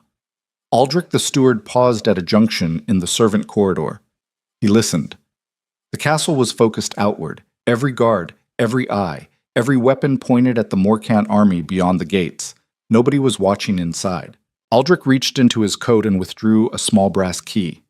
Not one of the 3 keys to the west wing, something different. Something that opened a door in the lower levels that Caedric did not know existed because it had been installed during the original construction, 200 years before the Ravenshade family took possession of the castle, and its existence appeared on no blueprint that had survived the renovations. A door that led directly to the sea vault. Aldrich turned the key in his fingers. His face was composed, professional. The face of a man who had served Blackthorn Keep for 15 years and had been waiting for this specific night for every single one of them. He stepped into the darkness, and the evidence that Evelyn was preparing to carry to safety was no longer safe at all. Aldrich reached the sea vault at 12 minutes past 1 in the morning. The passage descended through limestone carved 2 centuries before the Ravenshade name existed in Edivane, a narrow throat of stone that smelled of brine and mineral deposits and the particular dampness that accumulates in spaces designed to be forgotten. His lantern threw a thin yellow cone ahead of him, illuminating walls slick with condensation and a floor worn smooth by water that had been seeping through the rock since before anyone alive could remember. The vault door was ironwood reinforced with salt-treated steel. Garrett's men had placed the evidence inside 4 hours ago, 3 locked chests containing the original documentation. Ledgers. Intercepted correspondence. Financial records. Witness statements taken under conditions that Kaedric had never described in detail because the methods of acquisition mattered less to him than the accuracy of the content. 7 years of methodical, relentless intelligence work compressed into 3 chests sitting in a cave beneath the sea. Aldrich set his lantern on a natural shelf in the rock and studied the door. His key did not open this lock. This lock was new, installed by Garrett's men during the transfer. Heavy, resistant to picking. The kind of mechanism designed by someone who understood that the vault's location was its primary defense, but that redundancy was not paranoia when the stakes involved the survival of a noble house. He did not need to open the door. He reached into his coat and withdrew a small glass vial sealed with wax. The liquid inside was colorless, odorless, a chemical compound that, when applied to ironwood, created a reaction with the salt treatment in the steel reinforcement. The reaction was slow, silent.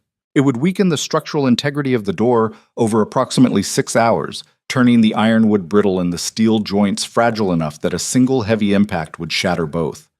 Aldrich applied the compound along the door's hinges and locking mechanism with the steady hands of a man performing a task he had rehearsed many times in the theater of his own mind. When the vial was empty, he stepped back and examined his work. Invisible. The compound left no residue visible to the naked eye. By morning, the door would look identical to its current state. By the time anyone attempted to open it, the damage would be done, and the delay caused by a jammed or shattered lock would provide exactly the window the Morcan extraction team needed to reach the vault, through the tidal access point that Kaedric had estimated would reopen in 72 hours. Aldrich had a different estimate. The tidal charts he had been quietly studying for 3 years indicated the access point would be navigable in 36 hours. Not 72. Kaedric's calculation was based on standard tidal tables. Aldrich's was based on the spring tide cycle that occurred twice annually and happened to coincide with this particular week. 36 hours. Not 72. Half the time Kaedric believed he had. Aldrich retrieved his lantern and began the ascent back through the passage. His footsteps were measured, unhurried. The footsteps of a man who had learned 15 years ago that the most effective way to betray someone was to become so essential to their daily operations that suspicion never had a surface to attach to. He had poured Kaedric's wine, organized his correspondence, managed his household with an efficiency that the Duke had praised on multiple occasions.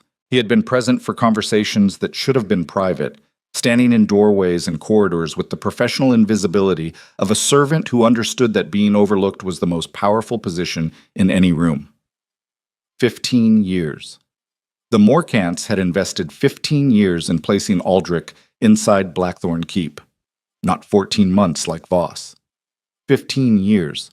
Since before Kaedric's father died. Since before the coup. Since before the Ravenshade name became something that required destroying. Aldrich had served the father too, had watched the father eat the poisoned meal, had cleared the plates afterward with the same professional composure he carried now, ascending through the dark passage with a lantern in one hand and the knowledge that the most feared man in Edivane was about to lose everything because he had never thought to suspect the man who organized his silverware. He emerged into the servant corridor at 137. The castle was focused outward, guards on the walls, officers in the command posts, every resource oriented toward the 600 soldiers beyond the gates. Nobody saw him. Nobody ever saw him. At 2 in the morning, Kadrick descended to the sea vault with Garrett and 2 garrison soldiers carrying waterproof document cases. Evelyn walked behind them. She had changed into dark clothing suitable for a sea crossing, heavy wool, leather boots that laced to the knee, her hair braided tight against her skull in a style that prioritized function over anything else. Kadrick carried a lantern in one hand and a pistol in the other, not because he expected to use it in the passage, because the weight of the weapon against his palm provided a tactile anchor for a mind that was operating simultaneously on 3 levels: the tactical reality of transferring evidence under siege conditions, the strategic calculation of what releasing that evidence would trigger across Idavane, and the personal catastrophe of watching Evelyn walk toward a small boat in a dark cove, knowing that he might never see her again. The 3rd level was the loudest. He could not silence it. He had spent 7 years training himself to suppress every frequency of human need that interfered with operational function, and in this passage, at this hour, with this woman walking 4 steps behind him, every one of those frequencies was broadcasting at maximum volume, and his training was failing.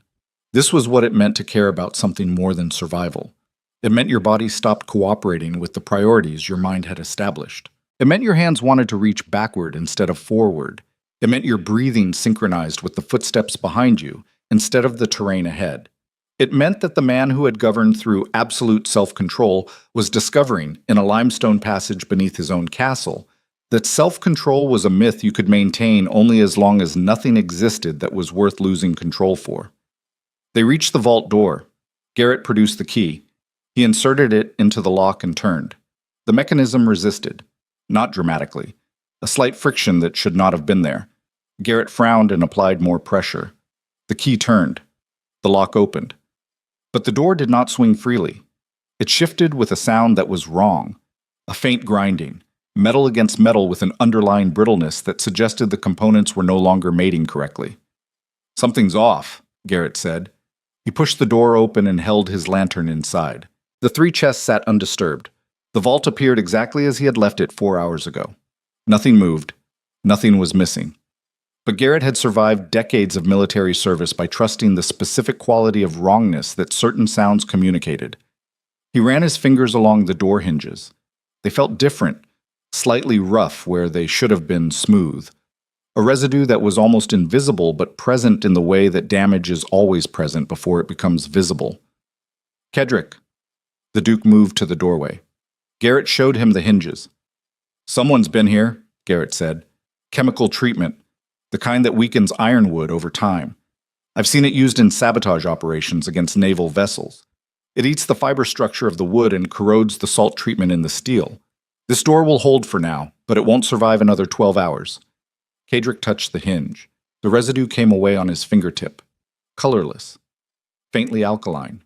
His nostrils flared at the chemical signature, and his pupils contracted, and for 3 seconds his face showed absolutely nothing at all, because the implications of what he was looking at exceeded the processing capacity of any single emotional response. Someone had been in this passage after Garrett's team completed the transfer. Someone with knowledge of the vault's location, the passage's route, and the specific chemical compound required to compromise an ironwood door. Someone inside Blackthorn Keep who was not Harlan Voss. A second operative. Who had access to the passage entrance after the transfer? Kadrick asked. His voice was level, controlled, the voice of a man who has absorbed a devastating blow and chosen to process the pain later because later was the only timeline that survival permitted. My 2 men and myself. We sealed the entrance behind us when we left. The entrance you sealed, is it the only entrance? Garrett paused. The question was not casual. The question was a blade. It's the only entrance on the current architectural plans. Current plans. What about the original construction documents? The originals were lost during your grandfather's renovation. We've been operating from the updated blueprints since before I joined your household. And who maintains the updated blueprints?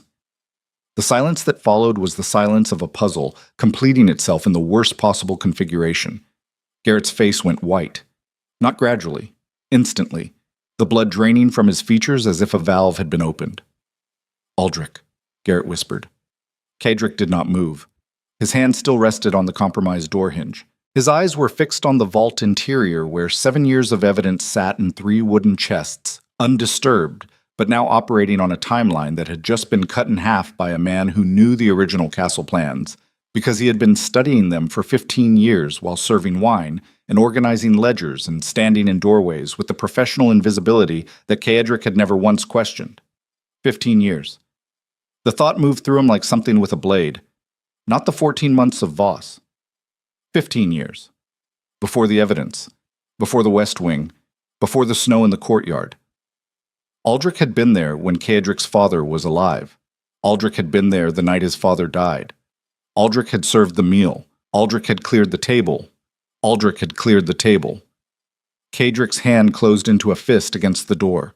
His knuckles ground against the weakened ironwood, and the pain was distant, irrelevant, a signal from a body that understood it was being damaged while the mind occupying it was busy collapsing an entire architecture of trust that had never been trustworthy. "He served the dinner," Kaedric said. The words came out in a register so low that Garrett had to lean forward to hear them. "The night my father died. Aldrich served the dinner. He was there, in the room, carrying plates, pouring wine." The implication detonated silently between them. Kaedric turned. Not slowly. Not with the controlled deliberation that defined his movements. He turned with the sudden, violent momentum of a man who has just realized that the servant who poured his father's last glass of wine was the same man currently walking free inside the castle where Evelyn slept. And the garrison trusted him, and every door opened at his instruction, because for 15 years nobody had thought to suspect the steward. "Find him," Kaedric said. The control was gone from his voice. What replaced it was something Garrett had heard only twice before. Both times, men had died. "Find him now!" Garrett ran. Kaedric turned to the 2 soldiers. "Load the evidence into the waterproof cases, all 3 chests. Move everything to the cove immediately. The vault is compromised." The soldiers worked. Kaedric turned to Evelyn. She stood in the passage behind him. Her face was still. Her eyes were not. Her eyes held the specific quality of shock that accompanies the realization that danger is not outside the walls. It is in the rooms you sleep in. It pours your tea. It knows where you keep your letters, and when you go to bed, and how many steps it takes to reach your door from the servant corridor. 15 years, she said. "Yes. He could have killed you at any point. Killing me was never the objective. Controlling me was. And when control failed, dismantling me was. But doing it slowly, methodically, in a way that looked like external pressure rather than internal sabotage, so that when I finally fell, the Morcants could claim it was politics and not assassination. And tonight? Tonight the timeline accelerated because of you, because I brought you into the West Wing and showed you everything and Aldrich heard it. He was outside the door or in the corridor, or somewhere in the castle's circulatory system where sound travels through stone, and a man who has spent 15 years listening knows exactly where to stand. Kaedric's jaw was clenched so hard the tendons stood out like bridge cables. I exposed everything trying to protect you. And the man who watched my father die was 10 feet away taking notes. The soldiers finished loading the cases, 3 heavy waterproof containers holding the entirety of House Ravenshade's legal arsenal. They carried them toward the cove access, their boots splashing through the shallow tidal water that seeped through the passage floor. Kaedric followed. Evelyn walked beside him.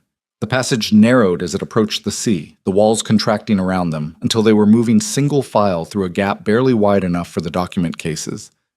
The cove opened before them like a wound in the cliff face. Black water, black sky. A sliver of moon that threw just enough light to distinguish the small vessel moored against the natural rock jetty. 2 crewmen sat at the oars. Garrett's selections. Men whose loyalty was personal rather than professional. Men who would die before surrendering their cargo because they had chosen to be here, and choice was the only foundation of trust that could not be fabricated. Kaedric helped load the cases into the vessel. His hands worked mechanically. His body functioned on the muscle memory of physical tasks, while his mind consumed itself with the understanding that Aldrich was still inside the castle, still moving through corridors that connected to every room, every passage, every strategic position. Still carrying keys that opened doors Kaedric did not know existed. Still breathing the same air as 300 people who trusted the steward because the Duke trusted the steward, and the Duke's trust was supposed to be the most carefully guarded commodity in Edivane. Evelyn stood on the jetty. The vessel rocked gently in the cove's sheltered water. Beyond the cove's mouth, the open sea moved with a darkness that made the distinction between water and sky impossible. "Stay along the coast until you clear the northern headland," Kadrick told the crewmen. "Then turn east. The current will carry you toward Port Ashmore. Contact Marcus Teal at the Maritime Trading House on Saltwater Row. Give him the cases. Tell him the name Ravenshade sent you. He'll know what to do." The crewman nodded. Kedrick turned to Evelyn. They stood 3 feet apart on a rock jetty in a cove beneath a castle under siege, and the distance between them felt like something that could be measured in years rather than inches. "Come back," he said. "I will." "That's not a request, Evelyn. That's the only thing I've asked anyone for in 7 years." She stepped forward, closed the distance, placed both hands flat against his chest, one above his heart. She could feel it hammering, irregular. The heartbeat of a man whose body was screaming information that his face refused to display. "I'll come back," she said, "and when I do, the evidence will be in every court and every embassy and every newspaper in Idavane, and the men who killed your father and the man who served him his last meal will answer for it, not because you forced them to, because the truth forced them to." Kadrick covered her hands with his. His grip was tight, too tight, the grip of a man holding onto something while the current tries to pull it away. Then he let go. Evelyn boarded the vessel. The crewmen pushed off from the jetty. The oars dipped into black water. The boat moved toward the cove's mouth, becoming smaller with each stroke, becoming a shadow, becoming a suggestion of movement against darker darkness. Kadrick stood on the jetty until the vessel disappeared. Then he turned and walked back through the passage. His footsteps echoed off the limestone walls. His breathing was controlled. His hands were steady. Everything about his external presentation communicated the composure expected of a man who governed through precision and force. But inside, in the space behind his ribs where 7 years of armor had been constructed and where Evelyn Vale had somehow found passage through, something was exposed. Raw. Operational but damaged. The feeling of a man who has just sent the most important thing in his life into open water and turned around to face a castle full of enemies both identified and unknown. He emerged from the passage into the lower corridors of Blackthorn Keep and found Garrett waiting for him. Garrett's face told the story before his words could. "He's gone," Garrett said. "Aldrich. His quarters are empty. His personal effects are missing. He left through a passage in the lower kitchens that connects to the drainage system. A passage that doesn't appear on any blueprint we have." "Of course it doesn't." "Kedrick, there's more. The guards on the eastern wall reported a signal light from the Moorcant encampment approximately 20 minutes ago. 3 flashes. Pause. 3 flashes. A predetermined communication sequence. Someone inside the castle responded from the servant wing with a mirror flash. Aldrich signaling his extraction before he left. The timing suggests he communicated the status of the sea vault, the compromise of the door, and likely your plan to move the evidence by water." Garrett paused. "Which means the Moorcants know about the boat." The passage behind Kadrick breathed cold air against his back. The cove. The water. The small vessel carrying Evelyn and 3 chests of evidence toward a coastline patrolled by an enemy that now knew she was coming. Kedrick's body went very still. The stillness of a man who has processed the information and calculated the outcomes and arrived at a number that his mind accepts and his body rejects. The Moorcants had naval resources, patrol vessels stationed along the eastern coast for exactly the kind of interception that a small boat running at night was vulnerable to. If Aldrich's signal included the departure timing and the coastal route, the Moorcants could have cutters in position within 2 hours. Evelyn had a 30-minute head start. "Get me Merrick," Kedrick said. His voice was different. Not the controlled register of governance, not the cold precision of strategy. Something stripped down to its essential components. A voice operating on the minimum requirements of function, because everything above the minimum had been redirected to the single objective that now consumed every cell of his being. Merrick arrived at a run, young, competent, terrified in the way that competent men become terrified when they recognize that the situation has exceeded the parameters of anything they were trained for. "How many vessels do we have in the cove?" Kadrick asked. "2, Your Grace. A patrol cutter and a longboat." "Man the cutter, full crew, armed. I want it in the water within 15 minutes. The cove exit faces east, directly toward the Moorcant patrol line. If we launch a vessel, they'll see it. I know they'll see it. That's the point. We run the cutter east at maximum speed, making as much noise and light as possible. Every Moorcant patrol vessel in the area converges on us. While they're focused on the cutter, Eveline's boat slips north along the coast in the dark. Your Grace, that's a decoy run. Against an unknown number of enemy vessels. In the dark. The crew would be sailing directly into an interception force. I'm aware of the tactical assessment, Merrick. Who commands the cutter? Kedrick looked at him. The answer was in his eyes before it reached his mouth. I do. Merrick opened his mouth, closed it, opened it again. The objection was visible in every line of his face, but the words could not assemble themselves into a sentence capable of contradicting the man standing in front of him. Your Grace, if you're captured or killed on that water, Blackthorn Keep falls. The garrison has no authority without you. The legal case collapses. Everything you've built for 7 years dies on a patrol cutter in the dark. Everything I've built for 7 years is already on a boat heading east with 1 woman and 2 oarsmen. If that boat gets intercepted, the evidence is destroyed, Evelyn is captured, and the 7 years were for nothing, regardless of whether I'm standing on these walls or sinking in the ocean. Kedrick pulled his coat tighter. The cold from the passage had settled into his bones, and he could not tell whether the shaking in his hands was temperature or terror, and he did not care because both were irrelevant to what he was about to do. Man the cutter, 15 minutes, I'll be at the jetty. He turned toward the passage. Garrett stepped into his path. The 2 men faced each other in the corridor. Garrett, scarred and exhausted and carrying the weight of a betrayal that had passed through his own hands. Kedrick, stripped of every layer of strategic calculation and political maneuvering and operating on nothing but the raw, ungovernable imperative to keep 1 woman alive on a dark sea. You can't do this, Garrett said. Move. Kedrick, listen to me. You are the Duke of Ravenshade. 300 people in this castle depend on your survival. The entire legal case against the Moorcants depends on your testimony. You are not expendable. You cannot sail a decoy cutter into enemy waters because you are emotionally compromised and making decisions based on fear instead of strategy. I'm making decisions based on the only thing that has ever mattered, and I spent 7 years pretending it didn't because pretending was safer than admitting that every title and every territory and every piece of evidence in those chests is worthless if there's nobody left worth fighting for. Kedrick's voice cracked on the last word. Not dramatically, a hairline fracture in the facade, enough to let the pressure escape, enough to show Garrett the man inside the armor. Move, Garrett, please. The please landed harder than any command. Garrett had heard Kedrick issue orders that ended careers and ruined families. He had never heard him say please. He stepped aside. Kedrick moved past him toward the passage. His footsteps echoed off the stone. His shadow stretched behind him in the lantern light, elongated and distorted, the shadow of a man walking toward something that either saved everything or ended it. At the cove, the patrol cutter sat in the water.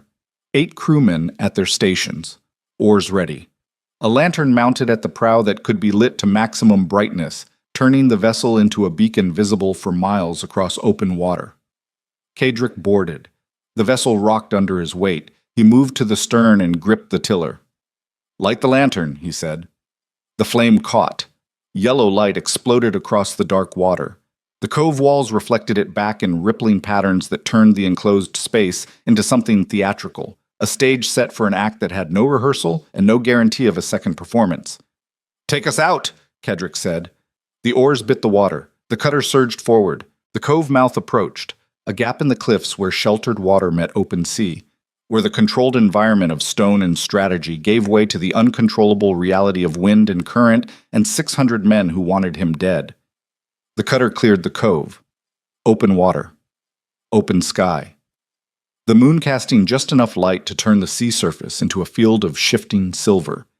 And to the southeast, visible against the dark horizon, the running lights of 3 Moorcant patrol vessels already moving into interception formation. They had been waiting. Aldrich's signal had given them everything. Departure time, vessel type, route. They had positioned their cutters to intercept a small boat running east along the coast, and now a larger vessel carrying a lit lantern and the Duke of Ravenshade himself was heading directly toward them, like a challenge written in fire on the surface of the sea. The Morcant vessels altered course, all three of them, converging on the light, somewhere to the north. In the darkness beyond the lantern's reach, a small boat carrying Evelyn Vale and 3 chests of evidence slipped along the coastline unseen. Kadrick watched the patrol vessels closing. His hand on the tiller was steady. His heart was not. It hammered against his ribs with the chaotic rhythm of a man who has abandoned every rule he ever made for himself and discovered that the space beyond those rules was not freedom, but freefall. The lead Morcant vessel was close enough now to see individual figures on its deck, armed men, crossbows, grappling lines coiled and ready. Kadrick's crewmen looked at him, 8 faces in the lantern light, waiting for an order, ready to execute whatever command came from the man at the tiller because they had chosen to be here, and men who choose their destruction are more dangerous than men who stumble into it. The distance between the vessels closed. 300 yards, 200, 150. Kadrick held course. 100 yards.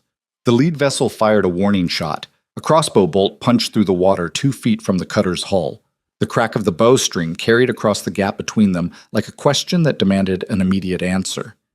Kadrick looked east, into the darkness where Evelyn's boat had vanished, where the evidence was moving toward Port Ashmore and the Maritime Trading House, and the contacts who would crack Edavane's political structure open like a geode and show the rot inside. He could not see her. The darkness had taken her completely. But she was out there, moving, alive, carrying everything he was and everything he had been and everything he might still become, if the sea and the night and the slim mathematics of a 30-minute head start were enough. 75 yards. The Morcant vessels fanned into a pincer. Port and starboard closure. No escape angle. 50 yards. Kadrick gripped the tiller, sweat and sea spray mixed on his face. His pulse pounded in his temples with a force that blurred his vision at the edges. And then, from the darkness to the north, a sound that changed everything. Cannon fire. Not from the Morcant vessels. Not from the cove, from the open sea to the north, where the darkness had been absolute and the horizon empty. 3 muzzle flashes lit the water in sequence, and the lead Morcant patrol vessel shuddered as 2 rounds struck its hull at the waterline. A warship emerged from the darkness. Flying no banner. Running no lights. A vessel 3 times the size of the Morcant cutters. Gunports open along its broadside, moving with the deliberate momentum of something designed to end engagements rather than participate in them. Kadrick stared, his hand on the tiller locked. He did not recognize the ship. He had not summoned it. He had no naval allies capable of deploying a warship to the Edavane coast on 12 hours' notice. A signal lamp flashed from the warship's bridge. Short, long, short, short. A code Kadrick had not seen in 7 years. A code that belonged to a communication system used by his father's intelligence network, the network that was supposed to have died with the old Duke, the network that Kadrick had spent years trying to reconstruct from the fragments Aldrich's betrayal had not reached. Someone had activated it. Someone who knew the old codes. Someone who had been watching, waiting, operating in the darkness the way Kadrick himself had operated for 7 years, building something invisible and patient and devastating. The signal lamp flashed again. This time, a single word in the old cipher, Evelyn. She had not just carried the evidence. She had carried a message. To contacts Kadrick did not know existed. Using codes his father had created and someone, somewhere, had kept alive through 15 years of silence.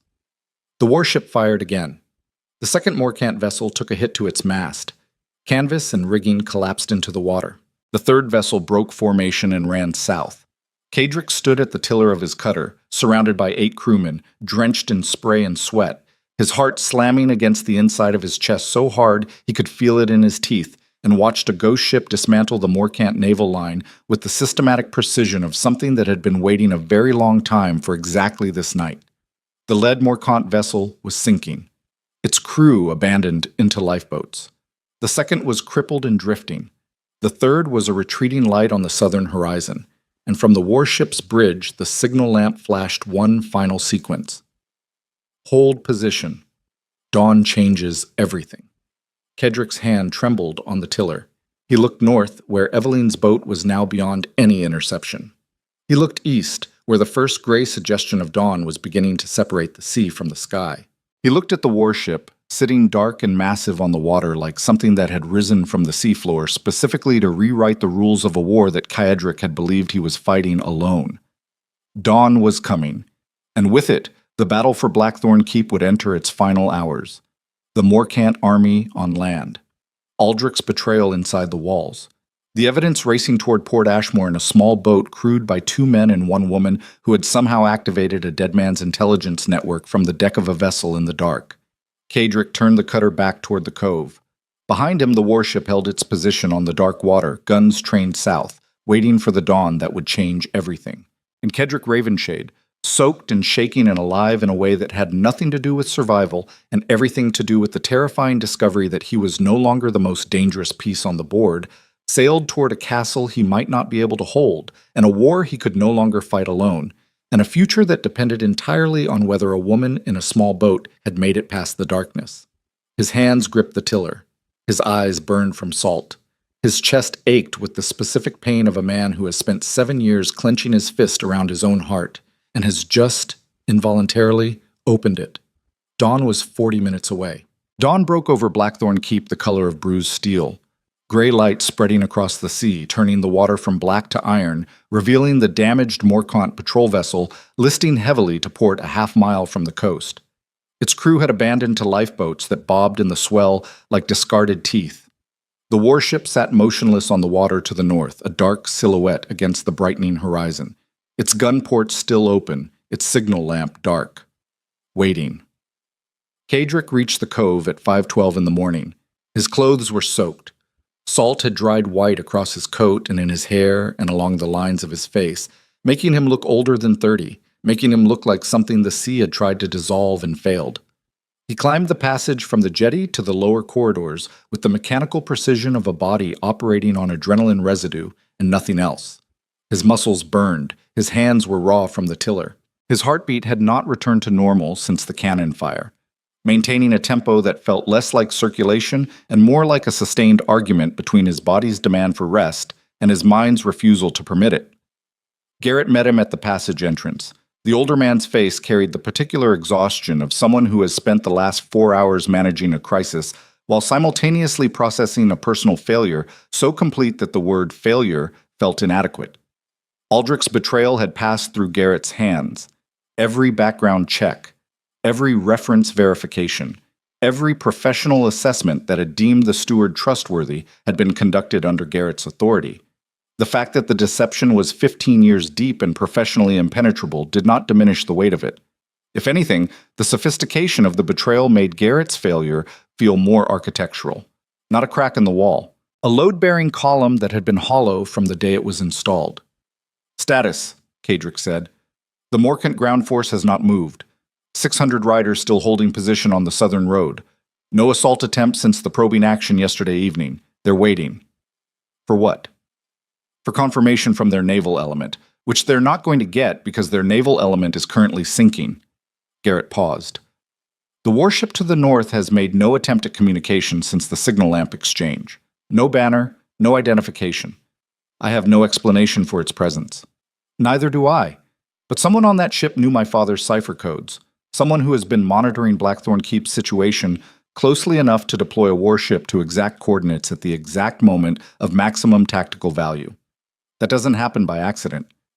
That happens because someone has been running a parallel operation that I didn't know about. Evelyn. Evelyn carried the evidence, but the signal lamp spelled her name, not a military command. Whoever is on that ship was looking for her, expecting her, which means she activated something during the crossing that goes beyond delivering documents to Marcus Teal. Garrett absorbed this. His jaw worked. The bruised circles under his eyes darkened as the dawn light from the corridor's arrow slits illuminated details that torchlight had been kind enough to obscure. Kaedric, if there's a network you don't control operating in your father's name, that's either an asset or a threat. There's no third category. I know, but right now it's the asset that prevented 3 Morkant cutters from intercepting the only thing that matters. So I'll take the uncertainty and deal with the categorization when the castle isn't under siege. He moved past Garrett into the main corridor. The castle was awake. Every corridor carried the muted energy of a household operating under battle conditions. Servants moved with purpose rather than routine. Guards stood at intersections that were normally unattended. The air itself felt different, compressed, as if the stones of Blackthorn Keep had absorbed the tension of the night and were radiating it back through every surface. Cadric climbed to the battlements. The Morcan encampment was visible on the southern road, 600 riders in ordered ranks, their banners hanging limp in the windless dawn. From this distance, they looked almost decorative, almost ceremonial. The reality of what they represented, the military enforcement of a conspiracy that had killed his father and corrupted the crown and spent 15 years planting operatives inside his own household, did not translate visually. Violence at scale always looked smaller from above. It was only at ground level, where individual faces became visible and individual choices became consequential, that the full weight of it registered. Merrick joined him on the battlements. The garrison captain carried a field telescope, and the controlled demeanor of a young officer who had spent the night processing the revelation that the castle's steward was a Morcant operative, and had determined that the most productive response was to focus on the things he could influence rather than the things he could not. "Movement in the Morcant ranks," Merrick said. He handed Cadric the telescope. "Rear element. A carriage arriving from the south under escort." Cadric raised the telescope. Through the lens, magnified and sharpened, he saw a black carriage with gilt trim approaching the encampment. The escort was ceremonial rather than military. Dress uniforms, polished armor. The kind of presentation designed to communicate authority rather than force. The carriage door opened. Lady Celine Morcant descended. She wore white. Against the gray dawn and the dark ranks of soldiers, the white dress was a deliberate provocation. Purity. Legitimacy. The visual assertion that whatever was about to happen carried the weight of moral authority rather than naked aggression. "She came herself," Kedrick said. Merrick looked through his own glass. "That changes the calculation. If Celine is here personally, the Morcants are committed beyond recall. This isn't a probe anymore. This is the endgame." "The endgame started 15 years ago, Merrick. We just didn't know we were playing." A white flag appeared at the front of the Morcant formation, a single rider carrying it forward at a walk. The universal signal for parley. The ancient convention that enemies could speak before they killed each other, as if the words exchanged in the space between peace and war had ever prevented the war from coming. Cadric watched the rider approach. His body wanted to refuse. Every lesson 7 years had taught him. Argued against meeting Celine Morcant on any terms she had chosen. The woman whose family had murdered his father. The woman who had humiliated Evelyn at Thornwall. The woman who had orchestrated the petition, the military deployment, and almost certainly the placement of both Voss and Aldrich inside his defenses. But the warship sitting on the northern water changed the mathematics. The Morcants did not know what it represented. They did not know whose flag it served or what orders it carried. That uncertainty was leverage. And leverage, Cadric had learned during 7 years of navigating a world designed to destroy him, was the only language that power actually understood. "Open the gate," Cadric said. "I'll meet her in the courtyard." "Inside the walls?" "Inside the walls. If she wants to talk, she does it on my ground, under my roof, surrounded by my men. She can bring 2 escorts, no weapons.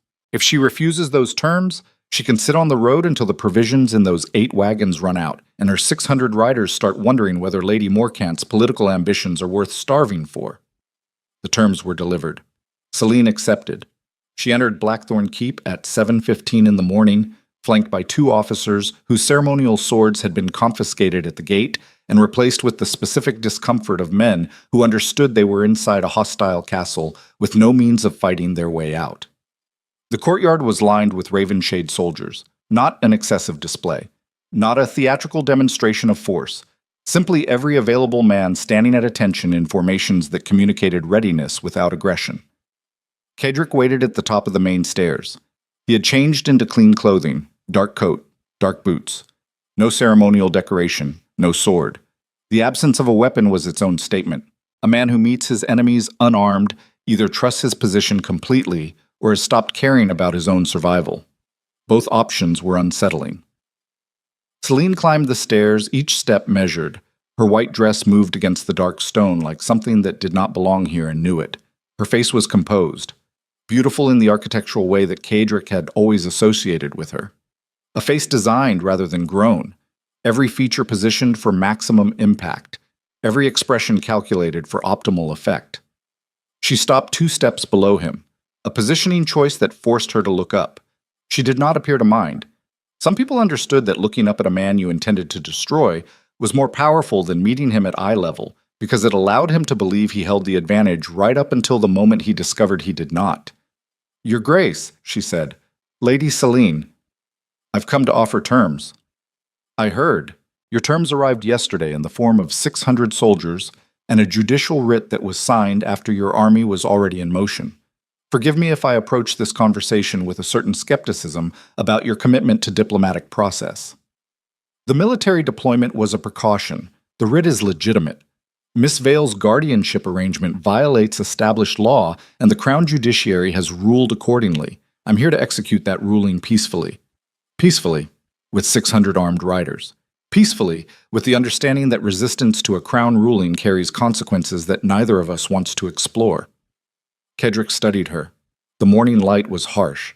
It illuminated details that candlelight and chandeliers typically obscured. The faint lines at the corners of her eyes that cosmetics did not quite cover. The slight tension in her jaw that indicated she was controlling her expression through effort rather than ease. The almost imperceptible pulse visible at her throat, beating faster than her composure suggested. She was afraid. Not of him. Of something else. Something behind the mission she had come to execute. The kind of fear that belonged to a person operating under instructions that allowed no deviation and no failure, and carried consequences she could not afford to contemplate. "Your father sent you," Kedrick said. It was not a question. Something flickered across Celine's face, quick, suppressed, the recognition of being read by someone whose perceptive capacity she had underestimated. "My father supports the Crown's position." "Your father is the Crown's position, Celine. He has been since before my father died. Since before his agents poisoned my father's wine at a dinner table served by a man your family planted in this household 15 years ago." Celine's composure did not crack, but her hands, clasped in front of her white dress, tightened against each other with a pressure that turned her knuckles pale. "That's a serious accusation. It's a documented accusation. 7 years of documentation. Financial records linking Morcant accounts to the intermediaries who facilitated the assassination. Intercepted correspondence between your father and 3 members of the Crown Judiciary who fast-tracked every legal action taken against House Ravenshade since my father's death. Testimony from agents who participated in the coup and subsequently developed a preference for honesty over loyalty when presented with the appropriate incentives. If such evidence existed, you would have released it years ago. If I had released it years ago, your father would have destroyed it, and me along with it. Timing, Celine. The difference between a detonation that collapses a building and one that collapses a mountain is not the size of the charge. It's where you place it. And where have you placed it? Beyond your reach. That's all you need to know. Celine was quiet for a moment. The courtyard around them held its collective breath. Soldiers on both sides stood motionless, their faces reflecting the particular tension of men who understood that the conversation happening on these stairs would determine whether they fought or stood down, lived or died. "I came here to offer terms," Celine said. Her voice had changed, lower, the diplomatic veneer thinning enough to reveal something underneath that sounded less like authority and more like negotiation conducted from a weakening position. "Surrender Miss Vale. Allow the Crown ruling to proceed. In exchange, the military presence withdraws, and your title remains intact. And the evidence? Destroyed. All of it. In exchange for your continued governance of the Northern Territory. You're offering me my own territory in exchange for the evidence that proves your family stole it. I'm offering you survival, Kedrick. Take it, because the alternative is a siege that ends with this castle burning and your name erased from Edavane's history." Kedrick descended one step, then another, until he stood level with Celine, close enough to see the fear pulsing at her throat, close enough to smell the perfume she wore that did not quite mask the nervous perspiration beneath it. "You want to know what's on the water to the north?" he said quietly. "The ship your scouts have been watching since dawn? The one that sank 2 of your patrol vessels last night and crippled the 3rd? Celine's eyes widened, a fractional dilation of the pupils that her composure could not prevent. That ship carries allies I didn't know I had until 12 hours ago. Allies who have been operating in silence since my father's death, waiting for exactly this moment. Allies who possess copies of every piece of evidence I collected, distributed through channels your father's network cannot reach, prepared for simultaneous release to every judicial authority, foreign embassy, and independent press outlet in Edivane. He paused. Let the information settle. Watched it work through Celine's expression the way acid works through metal, dissolving the surface layer to reveal the raw material underneath. The evidence is already gone, Celine. It left this castle last night on a boat your patrol vessels failed to intercept. By the time your 600 riders execute their next order, every conspirator named in those documents will be facing public exposure so comprehensive that no amount of crown influence can suppress it. Celine's composure broke. Not dramatically. A fissure. The slight parting of her lips. The involuntary blink. The almost invisible tremor that traveled from her clasped hands up through her forearms and into her shoulders. You're bluffing. I've never bluffed in my life. Ask anyone who's tested that assumption. Most of them can't answer because they're managing grain warehouses in the southern provinces. But the ones who still hold positions of relevance will confirm that Caedric Ravenshade does not say things he cannot substantiate. Celine stared at him. The white dress, the dark stairs, the gray morning light turning the courtyard into a stage where two people who represented opposing sides of a 15-year war stood close enough to touch and far enough apart to qualify as different species. My father will destroy you, she said. The words came out stripped of diplomacy, raw. The voice of a woman who had spent her entire life inside a machine built on conspiracy and control and was now watching that machine encounter an obstacle it had not anticipated. Your father tried to destroy me 15 years ago when he murdered mine. He failed. He tried again through legal manipulation. He failed. He tried again through military force. He's failing right now. And the reason he keeps failing is because your father operates on the assumption that every man has a price, and every system can be corrupted, and every threat can be eliminated through sufficient application of money and violence. Caedric leaned closer. Not threatening. Something worse. Certain. Your father never accounted for someone who couldn't be bought, who couldn't be threatened, who spent 7 years in a locked room documenting every crime your family committed because the only alternative was becoming the kind of man who lets murderers sleep comfortably. I am that miscalculation, Celine, and miscalculations don't negotiate, they detonate. Celine held his gaze for 3 more seconds. Then she turned. She descended the stairs. She crossed the courtyard without looking back, her white dress moving against the stone like a surrender flag that had not yet been raised but had already accepted the inevitability of its purpose. Her escorts followed. The gate opened. The gate closed. 20 minutes later, the Morcant column began withdrawing south. Merrick confirmed the withdrawal from the battlements. 600 riders breaking formation and moving in retreat order down the southern road, their banners furled, their pace communicating not urgency, but the mechanical resignation of a force whose mission had been rendered irrelevant by events beyond its control. Celine's carriage led the column. The white dress was no longer visible through the windows. Caedric watched from the battlements until the last rider disappeared beyond the southern ridge. Then he stood alone on the wall, looking at the empty road and the gray sea and the warship still holding position to the north, and he breathed. For what felt like the first time in 12 hours. A breath that went all the way down into the bottom of his lungs and stayed there for a moment before releasing, carrying with it a tension so deeply embedded in his body that its departure left him feeling structurally compromised, as if the tension had been load-bearing, and without it, certain parts of him no longer had sufficient support. He gripped the battlement wall. The stone was cold and rough under his palms. Real. Solid. Anchoring him to a present moment that his mind had not fully arrived in because parts of it were still on a patrol cutter in the dark, still watching Morcant vessels converge, still gripping a tiller with raw hands while cannon fire rewrote the rules of a war he had believed he was fighting alone. He was not alone. That was the truth his body was trying to process, and his mind kept deflecting because processing it required acknowledging that 7 years of enforced isolation had not been strength. It had been damage. The kind of damage that looks like architecture from the outside, all clean lines and structural integrity, but from the inside is just a man standing in an empty room, wondering when the walls he built to protect himself became the walls that trapped him. Evelyn had walked through those walls, not with force, not with strategy. With the simple, devastating act of looking at him and seeing not the Duke or the strategist or the most feared man in Edivane, but the exhausted human being underneath who had been carrying a dead father's legacy in one hand and a living man's loneliness in the other, and had convinced himself that both weights were the same. They were not the same. One was duty. The other was the cost of performing that duty without anyone to share it with.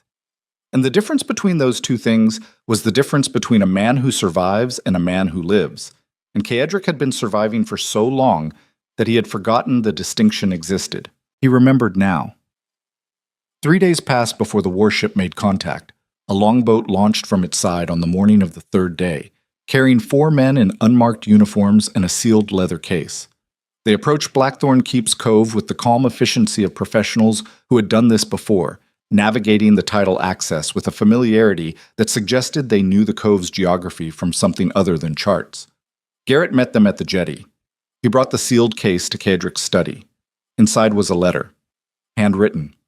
The handwriting was not Evelyn's. It was his father's. Kaedric recognized it immediately. The specific slant, the particular pressure, the way certain letters connected and others stood alone. A penmanship as distinctive as a fingerprint belonging to a man who had been dead for 7 years. He read it standing, then he read it again sitting. Then he set it on his desk and pressed both hands flat against the surface and closed his eyes and breathed through the specific quality of pain that accompanies the discovery that a dead parent left something behind that you did not know about, and that the something changes the shape of everything you believed about their death and your survival of it. The letter was dated 4 months before the assassination. His father had known. Not the specifics, not the timing, but the trajectory. He had seen the Morcant conspiracy forming and had understood that his position was untenable and had made preparations for the aftermath. The warship, the cipher network, the contacts in the eastern ports. All of it established during the final months of his father's life by a man who understood he was going to die and chose to spend his remaining time building a safety net for the son who would inherit the destruction. His father had not been naive. He had not been the trusting, open-hearted ruler that Kaedric's grief had constructed from memory and regret. He had been a man who saw the blade coming and could not dodge it, and chose instead to ensure that the person he loved most would have the tools to fight back after the blade fell. The letter did not say, "I love you." It said, "When you are ready, use what I have left you, and when it is over, build something that does not require you to become what they are." Kaedric sat with the letter for a long time. The study was quiet. Dust moved through the light from the window. The sea was calm for the first time in days, its surface reflecting the sky with an accuracy that made it difficult to determine where the water ended and the air began. Garrett found him there at noon. The older man stood in the doorway and waited because he had learned decades ago that certain silences were not meant to be interrupted but witnessed. "He knew," Kaedric said without looking up. "Your father?" "He knew they were coming. He built the network, the ship, the contacts. All of it, in 4 months. While he was governing the territory and attending council meetings and sitting across from the men who were planning to kill him, he built a contingency for me while dying was the most probable outcome of his next dinner." Garrett entered the room. He sat in the chair across from Kaedric's desk, the same chair Edmund Vale had occupied the night he delivered his daughter to Blackthorn Keep. The leather creaked.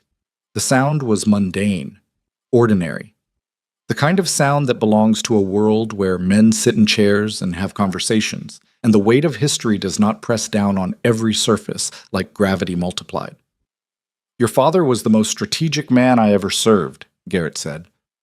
"I told you that when you were 23 and you didn't believe me because you were too busy being angry at him for dying. You thought his openness was weakness. His trust was naivety. His willingness to see the good in people was the flaw that got him killed. It was. No. It wasn't. The flaw that got him killed was that the men around him were capable of murder. That's their flaw, not his. Your father's trust was not a mistake, Kaedric. It was a choice. He knew the risk, and he chose it anyway because he understood something that took you 7 years and 1 woman and a siege and a warship from the dead to figure out. And what's that? That building walls keeps you alive, but it doesn't keep you human. And a man who sacrifices his humanity for survival has already lost the thing he was trying to survive for. Kedrick looked at Garrett. The old soldier's face was lined and tired and carrying the weight of 15 years of service to two men from the same bloodline who had each, in their own way, tried to navigate a world that punished openness and rewarded cruelty. I became what they were, Kedrick said quietly. That's what the 7 years did. The surveillance, the intimidation, the executions, the cold, all of it. I told myself I was being strategic, that the brutality was calculated, that every act of cruelty served the larger objective of bringing down the conspiracy. But that's just the story I told myself so I could sleep at night. The truth is, I became cruel because cruelty was easier than grief, easier than vulnerability, easier than admitting that the 23-year-old boy standing in that courtyard watching the Masons was not angry at the kingdom. He was terrified. And he spent 7 years converting terror into power because power was the only thing that made the terror stop. And now? Now the terror is back. Different. Not the terror of being destroyed. The terror of having something worth protecting and knowing that protecting it requires me to be a different man than the one I've been. A man who can be hurt. Who can be wrong. Who can stand in a room full of enemies without armor and survive not because they fear him, but because the people beside him chose to be there. He touched the letter on his desk. His father's handwriting, the last communication from a dead man who had known the cost of openness and paid it and still chosen to leave his son a message that said, "Build something that does not require you to become what they are." I don't know how to be that man, Garrett. I know how to be feared. I know how to be obeyed. I know how to sit in a locked room and document atrocity and convert pain into strategy and strategy into results. But I don't know how to be the person she sees when she looks at me. The person my father apparently believed I could become. I don't have the architecture for it. Then build new architecture. You've done it before. You tore down everything your father left and rebuilt it from grief and iron. You can tear it down again and rebuild it from something better. What if what I build is worse? What if it isn't? The question hung in the study like smoke. Kedrick did not answer it. Some questions were not meant to be answered in conversation. They were meant to be answered in the years that followed, through decisions made and relationships maintained in the slow, unglamorous process of becoming a person whose strength did not depend on the elimination of tenderness. Evelyn returned to Blackthorn Keep on the 7th day. The boat appeared around the northern headland at mid-morning, running with the current, its sails catching a wind that had shifted from the east overnight. Kedrick saw it from the battlements where he had been standing every morning since she left, scanning the horizon with a discipline that he refused to call hope, and everyone around him recognized as exactly that. He descended from the battlements, crossed the courtyard, took the passage to the cove. His pace was controlled, measured, the pace of a man who understood that running would communicate a desperation he was not prepared to display publicly. But when he reached the jetty and the boat was close enough to see individual figures on its deck, his pace broke, not into a run, into something between a walk and a surrender. The momentum of a body overriding a mind that had spent 7 years insisting that urgency was weakness. Evelyn stood at the bow. She was thinner. Her face carried the particular rawness of someone who had spent a week on open water with minimal shelter and the constant awareness that pursuit was possible. Her dark hair was loose, tangled by wind and salt. Her hands gripped the rail with knuckles that were cracked and reddened. She looked like she had fought something and won and paid for the victory in ways that would take time to fully assess.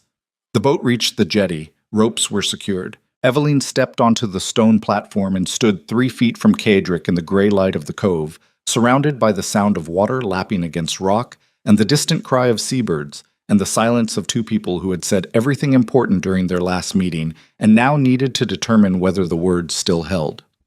Marcus Teal received the evidence, Evelyn said. Distribution began 4 days ago. Crown Judiciary, foreign embassies, independent press in 3 territories. The documents are in public record now. They can't be recalled or destroyed or denied. I know. Reports started arriving 2 days ago. 3 members of the Crown Judiciary have resigned. Lord Selwyn Morcant has been formally charged with conspiracy to commit assassination and corruption of Crown authority. The Crown itself has issued a statement distancing the monarchy from the Morcant faction and calling for a full independent investigation. It's over then. The conspiracy is over. What comes after is a different conversation. Evelyn looked at him. searched his face for the thing she had seen in his study the night he told her he could not survive losing her. It was still there, altered. Not the raw, cracked-open desperation of that night. Something quieter. Something that had been through fire and come out the other side, not hardened, but tempered. The way steel becomes stronger, not by adding material, but by heating it past the point of tolerance and allowing it to cool into a new configuration. "You look different," she said. "I am different." "How?" "I read a letter from my father. He built the warship network, the contacts, all of it, before he died. He knew what was coming, and he spent his last months building something that would protect me after he was gone. Not through force, through trust. He trusted people I've never met to hold a network together for 7 years on the chance that his son would eventually need it. And you spent those 7 years believing trust was the weakness that got him killed." "Yes." "Was it?" "No. It was the strength that kept me alive. I just didn't know it because I was too busy building walls against the very thing that was saving me." Evelyn stepped forward, closed the 3 feet of distance, stood close enough that Cadric could feel the cold radiating from her salt-stiffened clothing and the warmth radiating from underneath it. "What happens now?" she asked. "Blackthorn Keep gets rebuilt. The burned sections, the compromised passages, the West Wing gets opened permanently. No more locked doors, no more secrets preserved in darkness." "And the man inside the castle?" Kedrick looked at her. His silver eyes held steadiness rather than storm. Not the absence of intensity, but the presence of something that had learned to coexist with intensity without being consumed by it. "The man inside the castle learns how to live in the rooms he built instead of hiding in the walls between them. The man inside the castle stops treating vulnerability as a deficiency and starts treating it as the cost of being worth a damn. The man inside the castle looks at the woman standing in front of him and says the thing he was too afraid to say in a dark study at midnight because saying it made it real, and real things can be taken." He paused. His breathing was even. His hands were still. 7 years of armor, and underneath it a man who had finally stopped fighting the truth that the armor was designed to suppress. "I love you, Evelyn. Not the way I love strategy or power or the satisfaction of watching an enemy's infrastructure collapse. I love you the way a man loves something that changed him against his will and made him better against his preference and showed him that the version of himself he was clinging to was not strength, but scar tissue shaped to look like strength." Evelyn's eyes filled, not with sadness, with the specific release that comes when someone you have been waiting to hear finally says the thing you knew they were carrying but could not reach. That's a lot of words for a man who doesn't believe in sentiment. "I'm learning. Give me time. The architecture is new, and the foundation is still curing." She laughed, short, rough, the laugh of a woman who had crossed hostile seas and carried the weight of a dead man's evidence and returned to a castle full of damage and found the damaged man inside it standing on a stone jetty, saying "I love you" with the awkward precision of someone who had never said it before and was building the syntax in real time. She put her hands on his chest. He covered them with his. The cove was quiet around them. Water. Stone. The distant presence of a warship that carried a dead father's last act of love. The castle above, scarred and standing, waiting to be rebuilt by people who understood that strength was not the absence of damage, but the decision to remain standing inside it. 6 months later, Evelyn Vale became Duchess of Ravenshade in a ceremony held not in the Grand Hall, but in the rebuilt courtyard where Cadric had once stood at 23, watching masons erase his name from stone. She wore dark silk. He wore no gloves. The scar on his hand from the shattered wine glass at Thornwall was visible to everyone in attendance, and he did not cover it because scars were not things to hide. They were things to show. Evidence that damage had occurred and survival had followed, and the man standing beside her was not the same man who had entered this courtyard 7 years ago, carrying grief like a weapon. The kingdom whispered about Cadric Ravenshade for years afterward, about the way enemies who threatened his family disappeared into legal proceedings so thorough that resistance was algebraically futile, about the terrifying calm he maintained during negotiations that reduced seasoned politicians to nervous silence, about the way he governed the Northern Territory with an efficiency that bordered on supernatural, as if the man had been built specifically for the exercise of power and had simply learned, over time, to exercise it without cruelty. But inside Blackthorn Keep, in the corridors that no longer carried the weight of enforced silence, in the rooms that now held the sounds of conversation and argument and the occasional laughter that echoed off stone walls in a way that made the castle feel less like a fortress and more like a place where people actually lived. A different version of Caedric Ravenshade existed. He still worked late. He still reviewed intelligence reports and financial ledgers, and the correspondence of allies whose trustworthiness he verified not through suspicion, but through the patient maintenance of relationships built on mutual respect rather than fear. He still carried the particular intensity that had defined him since his father's death, the coiled energy of a man who understood that the world contained threats and that vigilance was not paranoia, but responsibility. But he no longer worked alone. Evelyn sat across from him most evenings, reading or writing or engaged in the quiet productivity of two people who had learned that shared silence was not absence but presence, the most intimate form of trust, the willingness to exist in the same space without performance or pretense. And every night, in the darkness of the chambers that overlooked the sea, where waves still hammered the black cliffs with the same violence they had carried for centuries, Caedric reached for her hand, not because he feared waking to find her gone. That fear had not disappeared entirely. It lived in the same space where his father's memory lived, and the sound of execution bells lived, and the image of a white dress descending castle stairs lived. Those things did not vanish. They did not heal cleanly. They became part of the architecture. Load-bearing memories that supported the structure of a man who had decided that carrying them was preferable to pretending they did not exist. He reached for her hand because reaching was the act that separated the man he had been from the man he had chosen to become. The man he had been would have lain in the dark and endured the silence and converted the loneliness into fuel for tomorrow's strategic operations. The man he had become understood that reaching across the darkness toward another human being was not weakness. It was the hardest thing he had ever done. Harder than the siege. Harder than the cutter in the dark water. Harder than standing on a jetty and saying 3 words that his mouth had never shaped before. Reaching was the act that required him to admit, every night, that he was not self-sufficient, that the walls he had built could not keep out the things that actually mattered, that the most dangerous man in Idavain needed someone, and that needing someone, after everything he had been through, was not the vulnerability he had always believed it to be. It was the proof that he had survived. Evelyn always held his hand back. Not because she pitied him, not because she felt obligated, because she understood, in the way that only someone who had walked into a monster's castle wearing damp velvet and defiance could understand, that the hand reaching for hers in the dark belonged to a man who had dismantled himself and rebuilt from the wreckage and chosen, against every instinct that 7 years of brutality had installed, to be someone capable of this single, terrifying, ordinary act of love. And in the darkness of Blackthorn Keep, where the sea roared beneath the cliffs and the candles burned in corridors that no longer felt dangerous, 2 people held on to each other, not because the world outside had become safe, but because they had learned that safety was not the absence of threat. It was the presence of someone worth facing the threat beside. And that was enough. It had always been enough. They just had to nearly lose everything to find it.